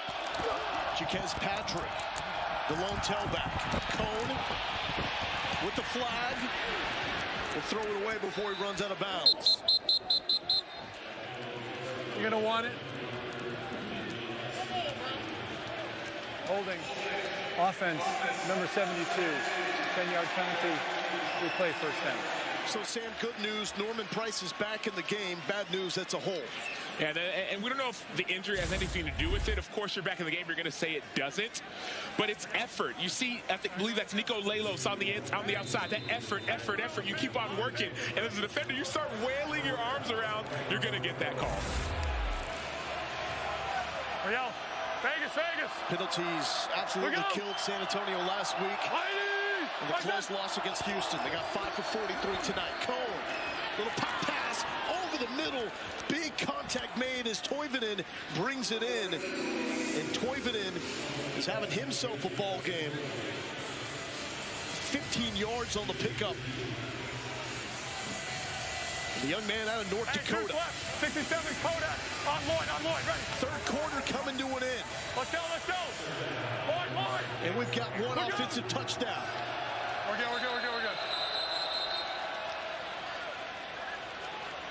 At this point, if you took the over, may want to call it a night.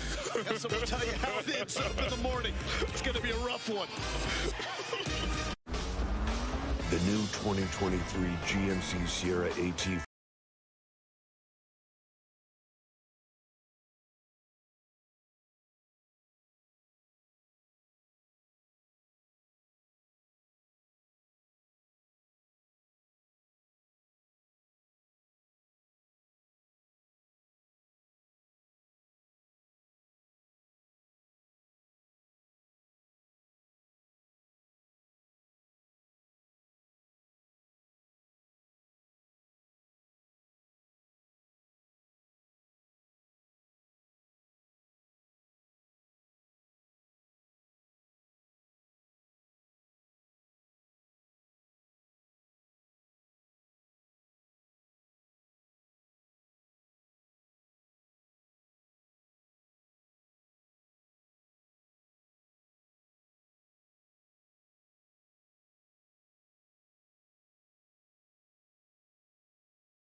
for a second chance. Rediscovered, revitalized, reborn.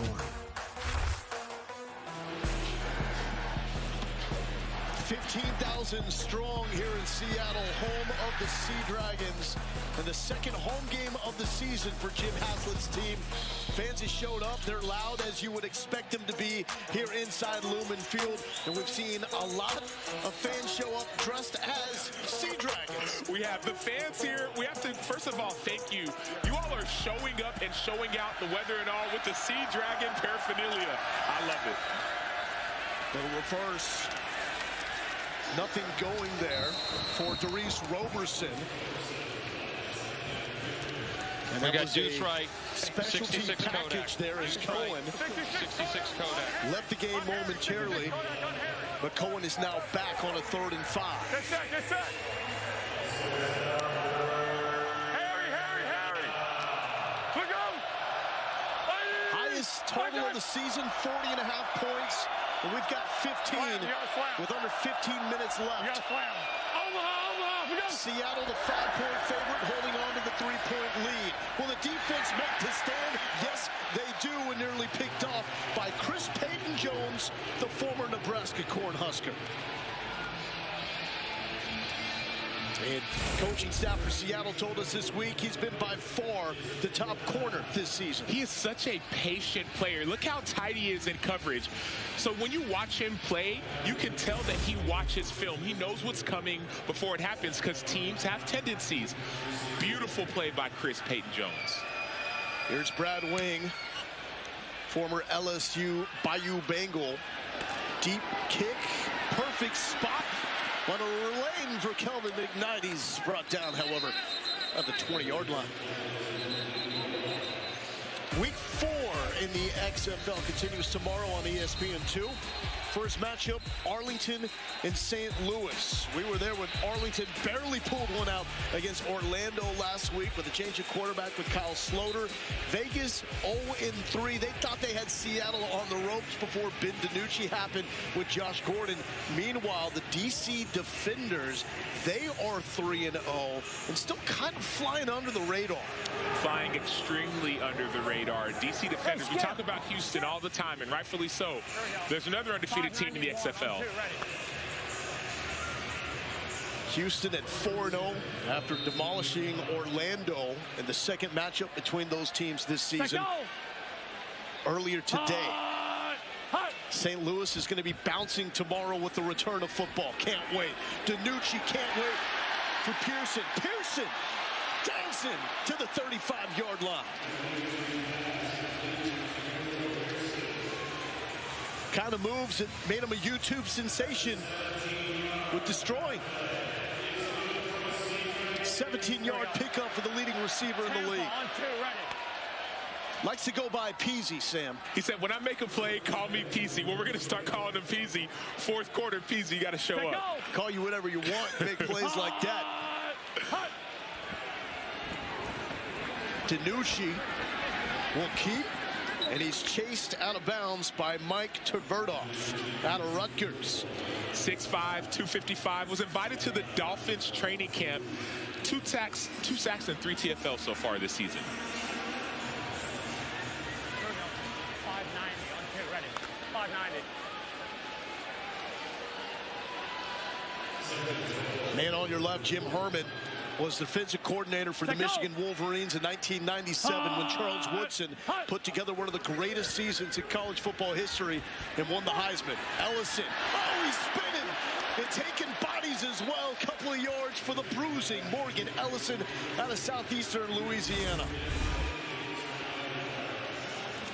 So one thing you have to do as a back, you have to be able to win in space. He's 6'2", 233, but that spin move, people talk about a spin cycle. I don't know a better word to say. But the balance to get yards after contact. 91. Went for 103 against Vegas last week. Was vital in the comeback win. Seattle 5 of 10 on the money down tonight. Pressure gets to DiNucci. Eyes downfield, takes a hit, but Pearson dropped it as Jordan Williams rocked Ben DiNucci. And that was first down yardage for Pearson. So great inside rush. But then what happens is, of course, eyes are just off the ball towards the end. He's looking at what play I'm going to make after I catch it. Ben DiNucci fades to the left a little bit to avoid the rush. And before Pearson sees his green grass, got to get that ball in first. Gunners cannot leave until the punt is off. Want to keep it between the sidelines because you don't want to give the opponent field position at the 35. Special teams, beauty there for Seattle and TJ Hammonds. San Antonio down by 3 with 11:02 left.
Brahms was subbing.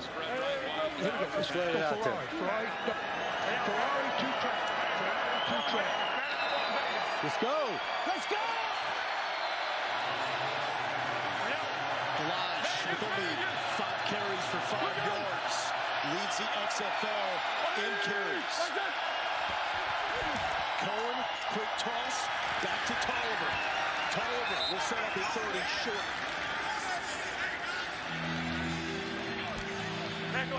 Here's Ron Zook. Sub. I want sub out there. Give me over 4 man. Over 4 man. Over 4 man.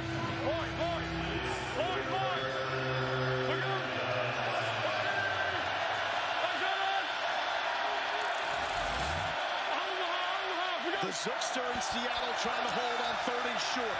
Cone sacked. He's down. Sharif Miller, the Nittany Lion, bringing him down.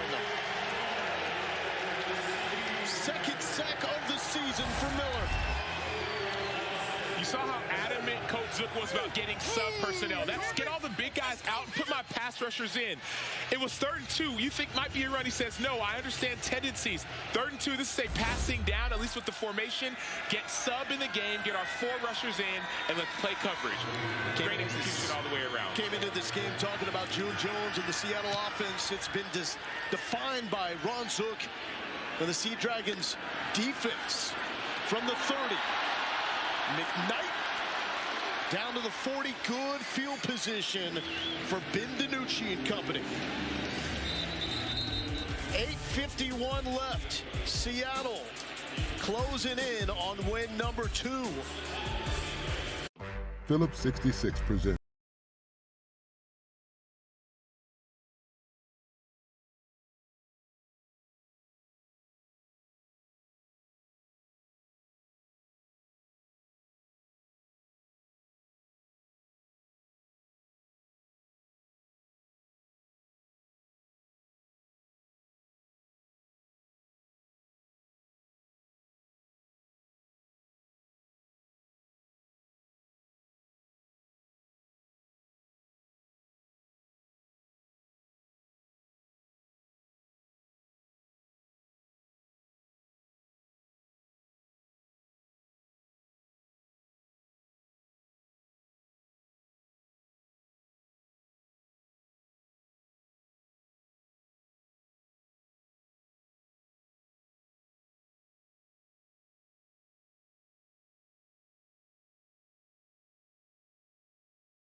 Big sack on Jack Cohn there. Take me on the field. What did you see? Yeah, man, I was just trying to get home, man. I had some rushes I ain't like all game. I was trying to get home for my team. And I told my son I was going to get a sack for him today. So I love you, son. What do you think he's going to have to say to that? Oh, he's going going to be real excited. He don't even know he only 3, though, but it's for him all the time, always. The reason why I play. One day you'll be able to show him. Thanks so much, Wolf. T-Mac, thank you so much. Sam, we're dads up here. It's a goosebump moment, man. It is. There's nothing better. And I think about Sharif Miller, and obviously they're in Arlington. All these teams, they actually stay in Arlington. But something happens when you start having kids and a family. You play for something bigger. DiNucci fires to his left side, looking for Josh Gordon. Once again, Luke Barku. If you're going to pick a defensive MVP, it's probably the guy with #1 on his chest. Look at his eyes. Like, look at Luke Barku's eyes. First of all, they're on Josh Gordon. His eyes on your luggage, eyes on your work. And then his eyes go straight to the ball. His former receiver status, he used to play receiver in college, it's coming back to him now. Hines Ward told him before the start of this game, if you shut down Josh Gordon, you will be back in the NFL. 3 games in his career in the NFL for the Jaguars. There's Pearson trying to make 2 Brahma defenders miss. Brought down by Bonds and Jeffers. Ty, why do they run backwards? Punt be ready. Haslett doesn't want Ja'Cory Pearson going backwards. Wants him running upfield. Well, he's a defender. He was the rookie of the year. He's like, hey, guys, just run forward. It was harder for me when guys did that. Haslett, rookie of the year, linebacker with the Bills before his career was derailed with injuries. There is Gordon. First down in a thump by Jordan Williams.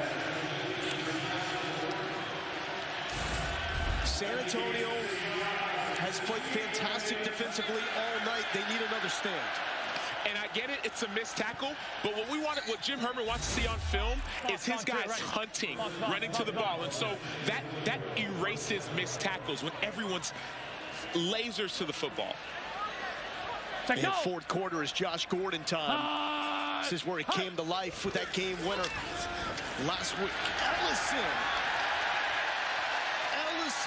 running like you want a back 2. Full head of steam, no regard for the bodies in front of him. You can talk run and shoot all you want, passing offense all you want. What this offense does is once they see all these defenders start backing out and start spreading out, they attack the run, and that's what makes them so effective. I'm wondering when Ellison starts to get some NFL love.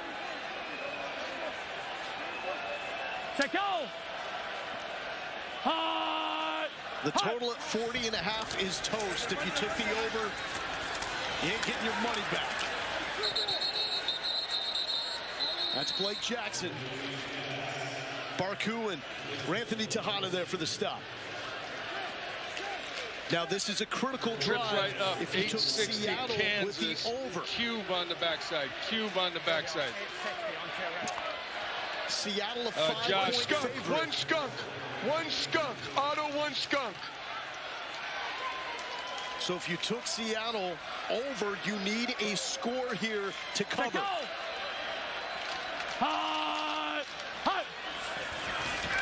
Former Cowboys quarterback DiNucci in and out of the hands. Low throw to Jordan Veazey. Low, I gotta help you there, buddy. That would be if you took Seattle minus the 4 and then it closed at 5, depending on when you got it. That's what you're looking for. The total is the total number of points. Number is different. I'm here for you. I appreciate it, brother. I need it too, Fitzy. Hey, the more the merrier. Every crew needs a degenerate. I've got you.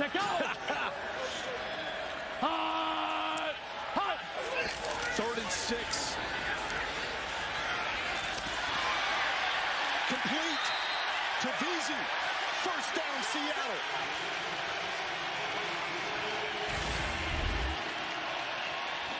One of the greatest attributes of Ben DiNucci is his ability to move around both inside and outside of the pocket. That allows him to extend plays, and then his receivers build a chemistry with him where that's what you all of a I sudden see know the what's ball going to on the happen. ground, but I don't see movement. Chris, we're just looking to see if it was a catch. Let me know if we have anything better than what we've already seen. I'm looking at the carp again. I have him going to the ground. I've got hands on the ball. The ball does touch the ground, but I don't see any independent movement. Okay?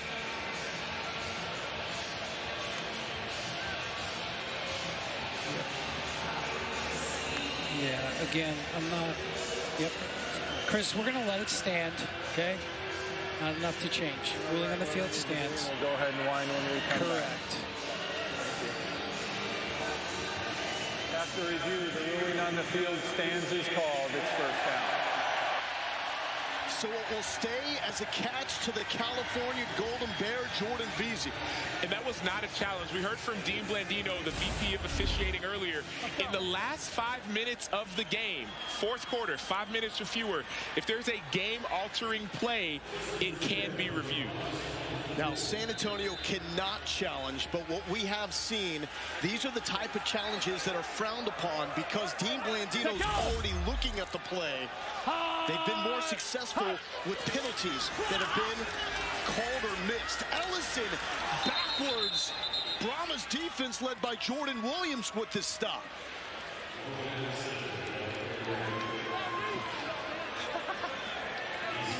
Let's go. Trips left. 80. Here we go. 80 special. 80. Time ticking away.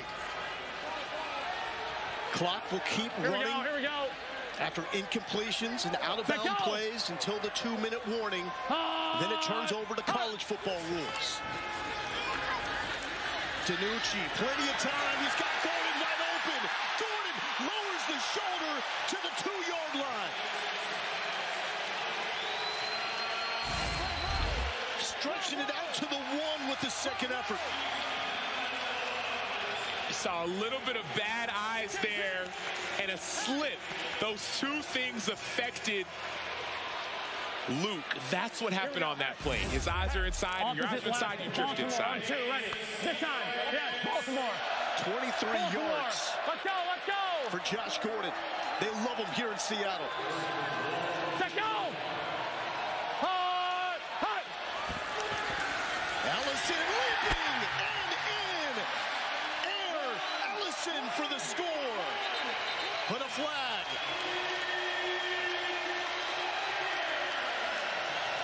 Boy, I got mixed up on 56, but he was eligible. He was in the backfield, but we had a man on the line. No foul on the play.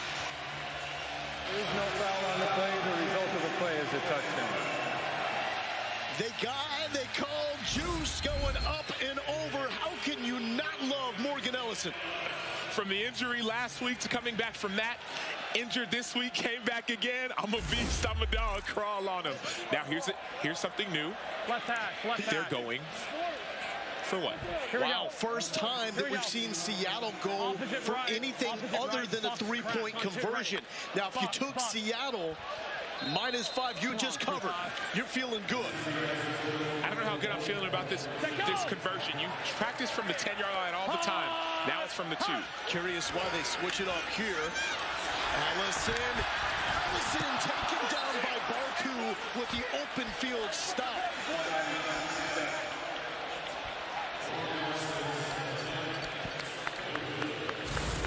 Great try, baby. Great try. So it will stay as a 9-point game, which still is a 1-score game in the XFL. And you talk about Jaime Elizondo and the nightmares that he had every single night. Well, chance for redemption. You're down by 9 again in the fourth quarter. Again, last time there were 6 minutes left when they went on that drive. They couldn't get it in. This time you have 3 minutes left. The clock is on your side. It's a 1-score game in the XFL. 6 points is a touchdown, 3-point conversion. They didn't do it last week. Well, now's your opportunity to prove that you got better in the last few days. What San Antonio has to get a sustained drive with their offense. They've been moving in chunks, but they have not been able to drive the length of the field. And one thing you may look for on this drive is a deep shot, not just for deep shot purposes, but last week, 2 of the biggest plays they had came on pass interference plays. Jaime Elizondo talked about that in our meeting. He said sometimes that's a way to create offense, and so put the defense in a compromised position to get easy offense for your team. Good kick A seam, and down to the 40 is Fred Brown. T-Mac. Thanks so much, Coach. Why the decision to go for 1 there? Just because we were up by 9, that if we scored, we would have put it away. You know, they could have scored 2. Appreciate it. Guys? But Sam, to your point, it's going away from what you do. And you talk about things that you practice. They practice the three-pointer all the time. You don't practice that two-pointer as often. All 3 timeouts for San Antonio. They do not have any challenges remaining. Cohen hit. Ball is out. It's loose. Fumble. Still down. It looks like San Antonio may have recovered at the last moment. If Seattle has it, we could be talking ball game. Tuzar skipper forced it out. Yep, I'm on the cart. San Antonio did recover. We have an injured player. Is that why the clock is stopped? Yep, clearly a fumble. San Antonio recovered. Okay. So it's going to be San Antonio's ball at the spot of the recovery. They've got it. So we're going to be playing second down. Yeah, you're good. You're good.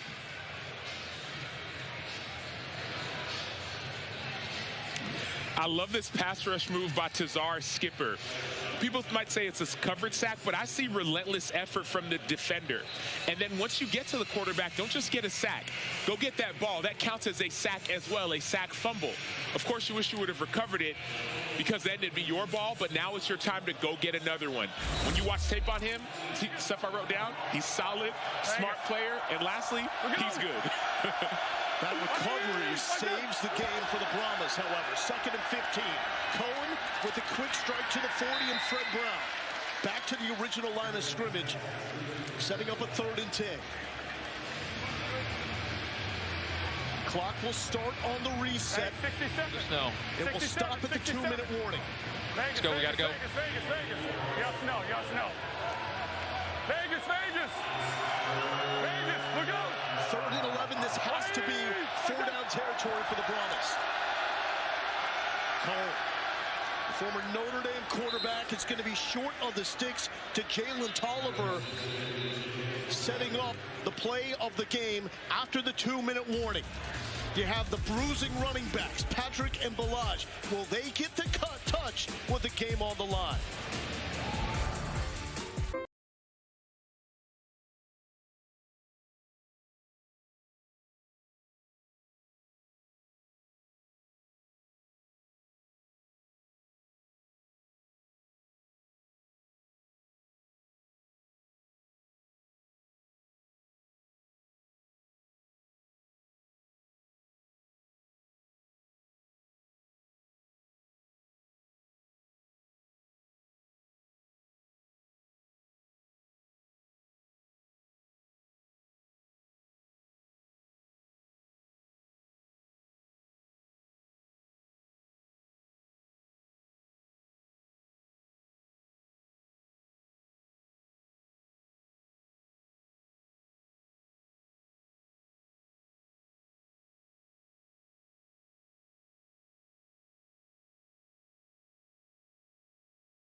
4th and 1. Let's do it. Dallas!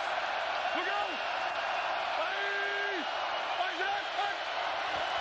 San Antonio will throw. Cohen, incomplete. He was looking for Dion Yelder. They went away from the run game. And Seattle holds. Sam, what do you think?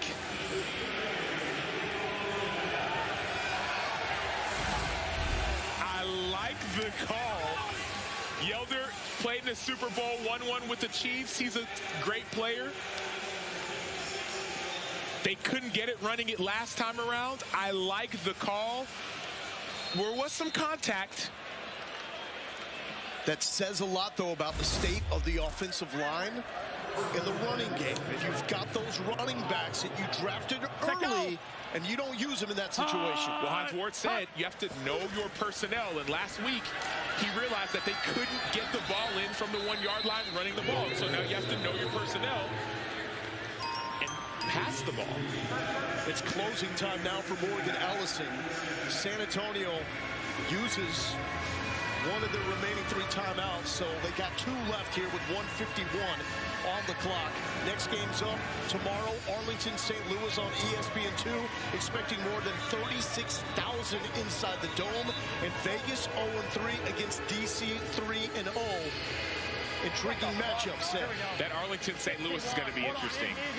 Specifically because both those teams try to find out who is for real. 2-1, some close games. 61 on 2, ready. Yep. An undefeated DC. And Vegas just fired their offensive coordinator, so there's a lot of moving parts going on in the XFL. Seattle's going to win this game with defense. Well, they were a team that came into this season as the co-favorites in the XFL. As it's picked off, San Antonio with the chance. Seattle, what are you doing? Come on! Barku with the pick. Hold that thought.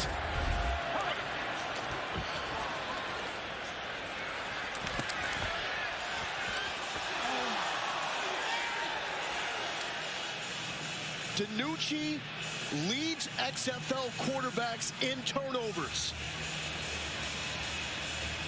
Can't have it.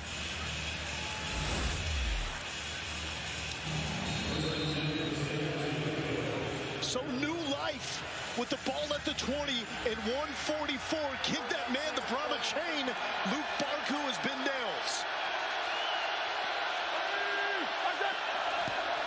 Low snap to Cole. Cole is sacked. Tuzar Skipper again in the backfield. Tuzar Skipper. Part A, 66, it's just his hands, and he understands the moment.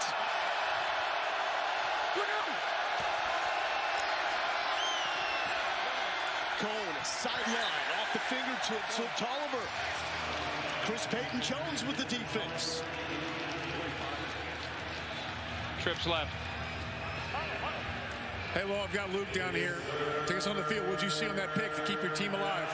We was in cover 3. Coach been telling us all day to include a 2 receiver. I was in great position. I was just able to make a play on the ball, so I'm glad I was able to get that done. Whoa.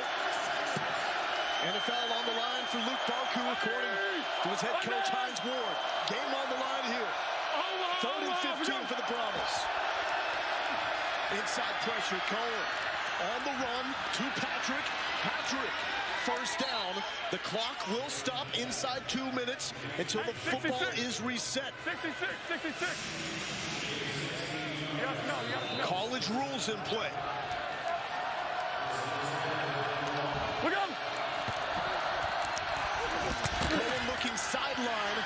There was contact there with Toivonen and Payton-Jones. No flag. All right, here we go. We got Diamond Right, 72 XY Maestro. Diamond Right, 72 XY Maestro. 72 on Dallas, ready. You good? Maestro. Hey, Dallas. We go. Outside's free play for Cone. Throws it away.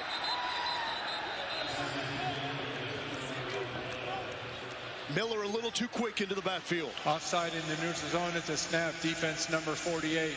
5-yard penalty. Replay second down.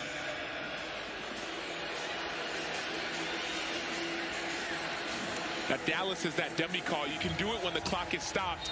You can't do it when the clock is running. That's something for Sharice Miller to note next time around.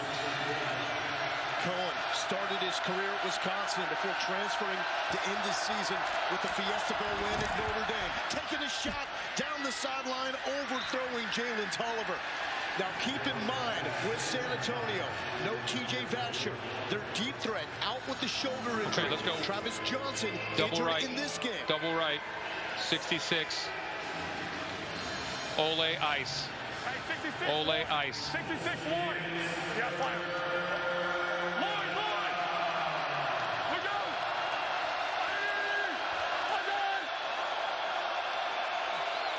Overhand. We go. Cohen feeling the pressure inside, just gets rid of it. Sharif Finch was there, signed this week by Seattle. Huddle. 56 Cardinal, jockey through. Deuce right, 56 Cardinal, jockey through. Go deuce left. Hey, 66 on Vegas. 66 on Vegas. Got through. Vegas. We go. Another early start by Seattle, free play, and Alize Mack with the first down. Another late flag comes Two in. offsides. Let's get this cleaned up. Hey, it's going to be offside. Yeah, 42. Nick, what you have? Offside in the neutral zone at the snap. Defense number 42. The penalties decline. The result of the play is a first down.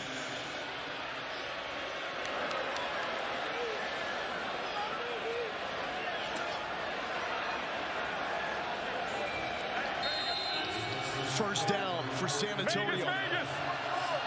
We go. This is a one-score game. Touchdown and three-point conversion will tie it. Cone backside pressure just eludes the sack. You can feel how close these edge rushers and interior rushers are. But the issue is you start to get tired. Great rush by Nico Lelos on the inside, just pushing the pocket back and then escaping. That was beautiful. But it's reduced rosters. You're getting close. You have to find that second gear inside of you at a critical moment. Fourth quarter, 36 seconds left. This is exactly why you play the game. In the NFL, you got no shot. Down by 9 with 36 seconds left.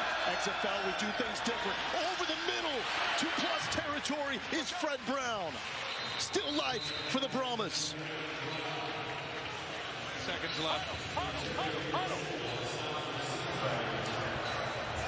Antonio, the second and a half. 30 seconds. How do you feel ruling on the field is the runner is short of the line to San gain. Antonio, knowing 28 seconds left. That's the right call on 3rd and 1. If it's first down and the sticks move, it's questionable. Hey, on Dallas. Hey, left. 65 on Dallas.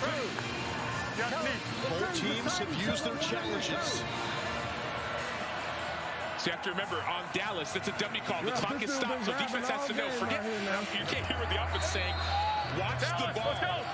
Period. The clock is stopped. They can do a hard count. Seattle has jumped early twice on this drive.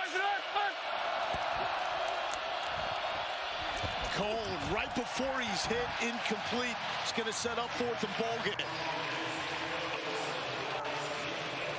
Hit by Chris Smith, who was signed this week. Former 5th-round pick by the Jags, played 8 years in the NFL. 21.5 sacks in his time at Arkansas. Signed 2 days ago. Welcome to the XFL.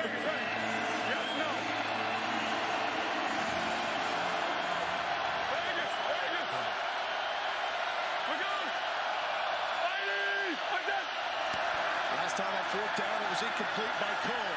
This time to Balaj, again, incomplete. No flags. And for the second time in the last few minutes, San Antonio goes through the air on 4th and short. And that's newly signed Chris Smith, 31 years old. What's great about that rush is that there was no avoiding anyone. Went right down the middle of the offensive guard, then released. 5th round pick by the Jags in 2014. It's been the NFL all the way from then till 2021.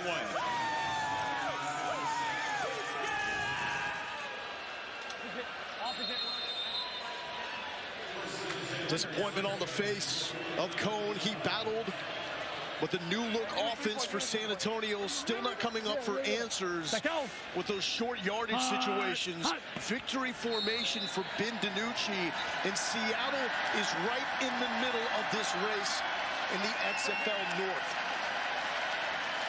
They moved to 2-2, preseason favorites.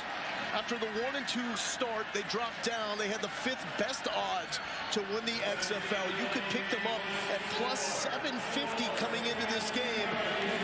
Stand to make a lot of money if Seattle stays hot. All right, keep rolling. You guys play your ass off. Love that respect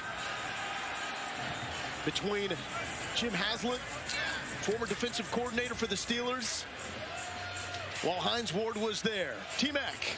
Thanks so much. Coach, you just went directly up to your quarterback. What did you tell him? Well, the throw he made was bullcrap. So he's a better football player than that play there. That's all. 4 weeks in the XFL, you guys have been down to the wire in every single game. Why the last 2 weeks have you been able to come out with a victory? Well, you know what? This team we played, you got to give them credit. They play hard. They're the hardest playing team in the league. And we had to match that in intensity and try to do things right. First half we didn't. Second half we did. So, you know, I feel like we should be 4-0. We're 2-2. We just got to fight our way back. And next week will be a great game. 2 4th and shorts that your defense came up with big stops. What did you see in those moments from them? Well, I thought the first time that I saw it, we got a rush every snap. We had some pressure on the quarterback, and the guys covered. We played a lot of man today, and they did a great job. What will you tell your offense that they can learn from this game? Well, there's a lot of things they can learn from this game by making better decisions with the ball. We had opportunities. We went up and down the field, and then we just couldn't, you know, we got stalled in areas. But I just think that we can put more points on the board than this. Appreciate your time. Coach Fitzy? Thank you, T-Mac. DiNucci. All right, that last pick. Take me on the field. Looked like you had Pearson in the short flat. You went deep. What'd you see? Yeah, we called 4 verts. Was expecting the run. I tried to keep the defense in it a little bit. Completely kidding. That's a mental error on my part. I got to throw it out of bounds, just give the receiver a chance, learn to live another play. It's bad play by me. As far as your overall team right now you're 2-2. You stacked a couple of wins. What have you figured out about this particular group? A lot of guys can play ball. 2 really close games the first week. Found a way to win the last 2 weeks.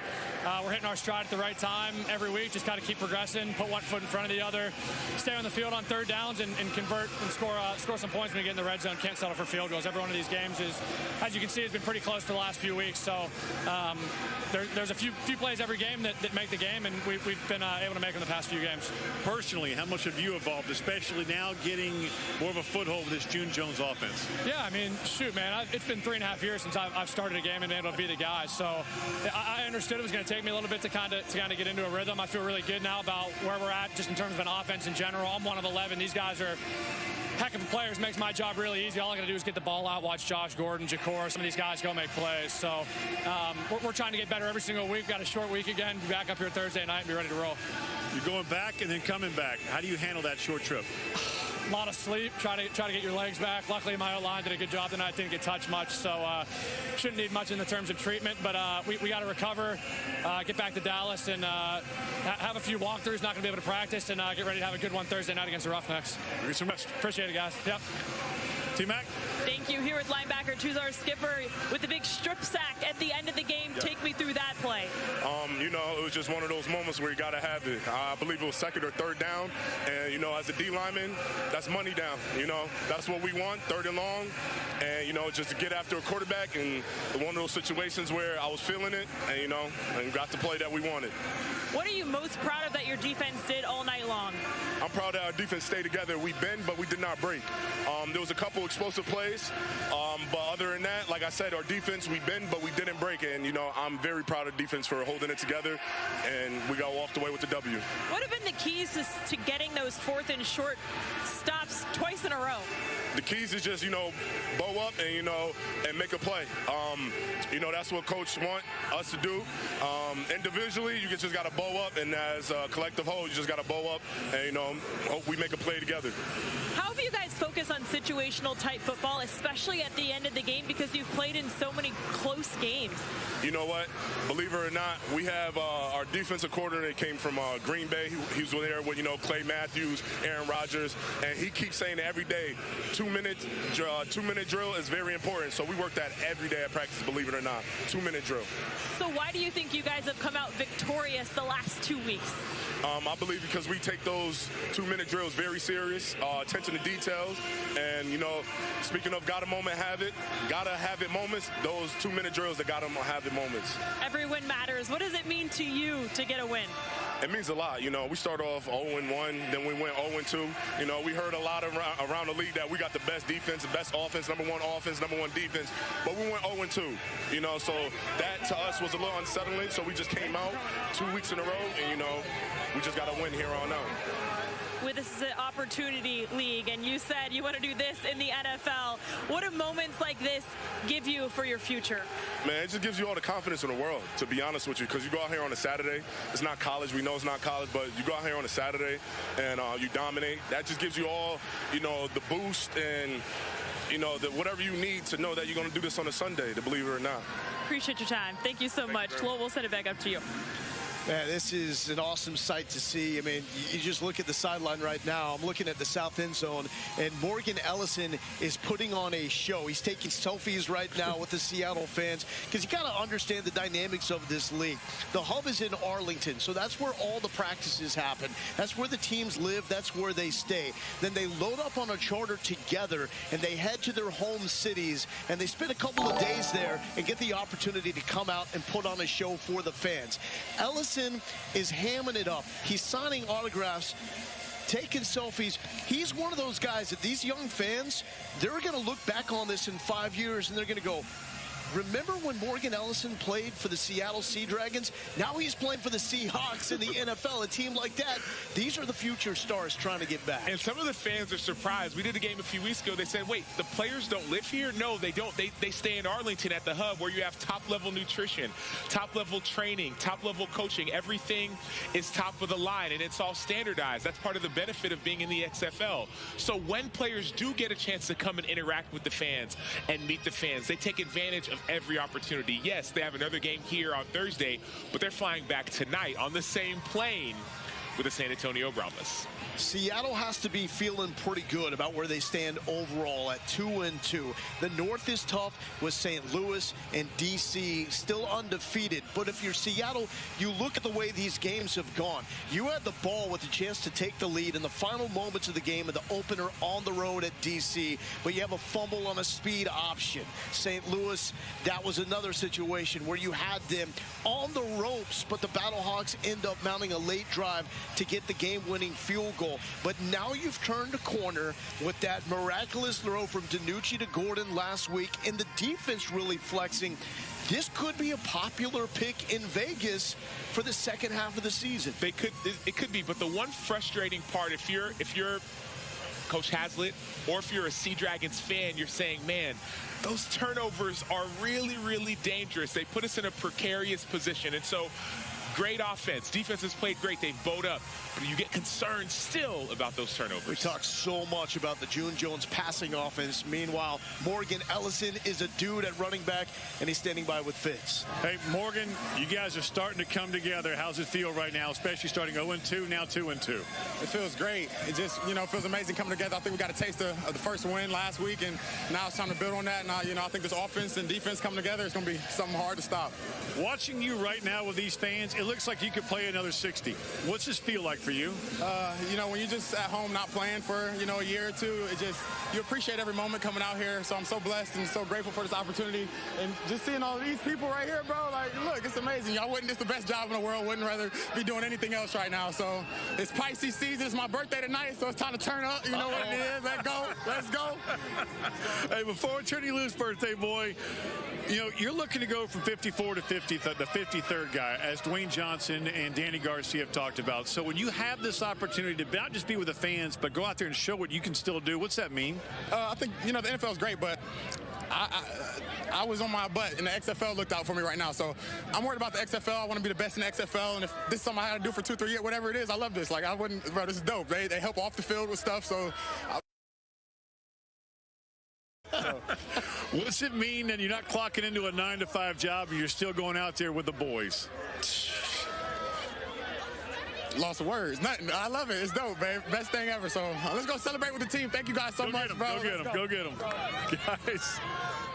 So Ellison turns 26 apparently today. So for a running back, there's still a lot of life left in those legs, a lot of tread on the tires. And Ellison, he's quietly becoming the backbone of the Seattle offense, which is counterintuitive because when we talk about June Jones, it's the run and shoot. It's prolific passing offenses, but that's been maybe the most consistent playmaker on this team. And part of the reason that's so is that prolific offense you talk about with the run and shoot, they spread people out. And so when you're all spread out, if you have a running back that can hit the hole downhill like Morgan Ellison, it allows you to be that much more effective. And so you think it's passing, and sure, there is a passing element, but oftentimes you say you pass to set up the run in this offense. And so that's what I love about Morgan Ellison. But secondly, even more so, is his attitude. He's not looking towards the next thing.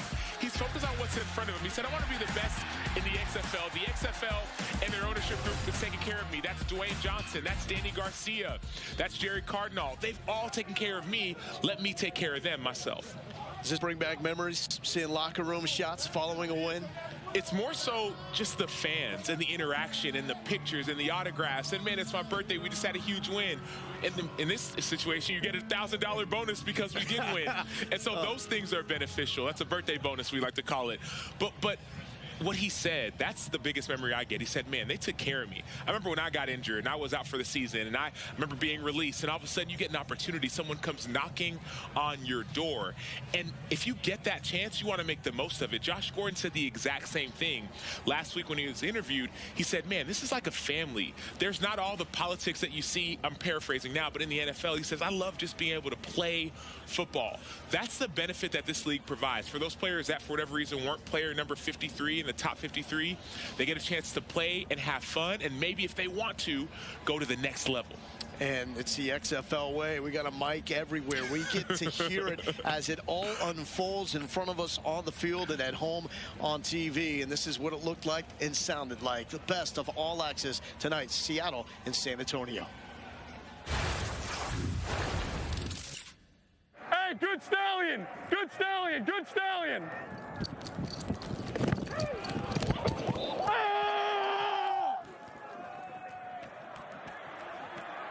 What'd she do? She fell on my chest. I couldn't breathe. I lost the win. That was it. I lost the win. My bad. I'm good. He's behind the guard.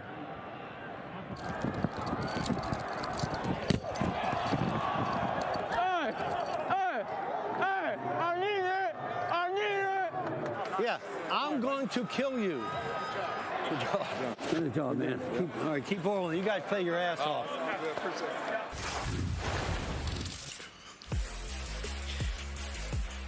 Let's clarify. Jim Haslett's not actually going to kill Ben DiNucci. What he's referring to is the frustration over the interception when it looked like all Seattle had to do was ice the game. They are able to recover and stop the Brahmas offense when they got the football back in the final minute of the game. So it puts us at Seattle 2-2 in the XFL North. The DC Defenders, led by De'Aaron King, they are still the team to beat at 3-0. Huge game coming up with Seattle. The Battlehawks are 2-1. They get to play their first home game. 36,000 plus expected for that one at the Dome of the Americas Center. That is going to be a spring football record. In the South, Sam, this is where it really gets interesting. Houston is clearly your team to beat at 4-0. Orlando is really struggling at 0-4, showing little signs of life. Then you've got Arlington and San Antonio. The Brahmas are at 1-3 right now. Back-to-back games against Arlington. So very quickly, if Hines Ward and the Brahmas get this figured out, they could solidify a playoff spot in the next couple of weeks, even though right now they're 1-3. We talk so much in football about a short-term memory, a 24-hour rule. So you play this game, win or lose, you watch the film, and within 24 hours you erase it, go to the next week. That 24-hour rule, that short-term memory, especially applies for the San Antonio Brahmas. Why? Because they play Arlington twice, the team that's directly ahead of them. If you win both those games, as Lowell, you alluded to, now all of a sudden you're second in your division. And as we know, the top two teams from each division, North and South, they go to the playoffs. They play each other. Then whoever wins those goes to the championship game. And so San Antonio may be down, but they are by no means out. They need to figure out the offense. They tried to shake it up, spread it out, simplify it this week, and ultimately could not find the end zone, did not get that offense firing on full cylinders. We'll talk about that coming up later in the show. But man, Seattle, it's all about the birthday celebration for Morgan Ellison and his guys as Seattle wins back-to-back games. Celebration ensue. Have at it, gentlemen.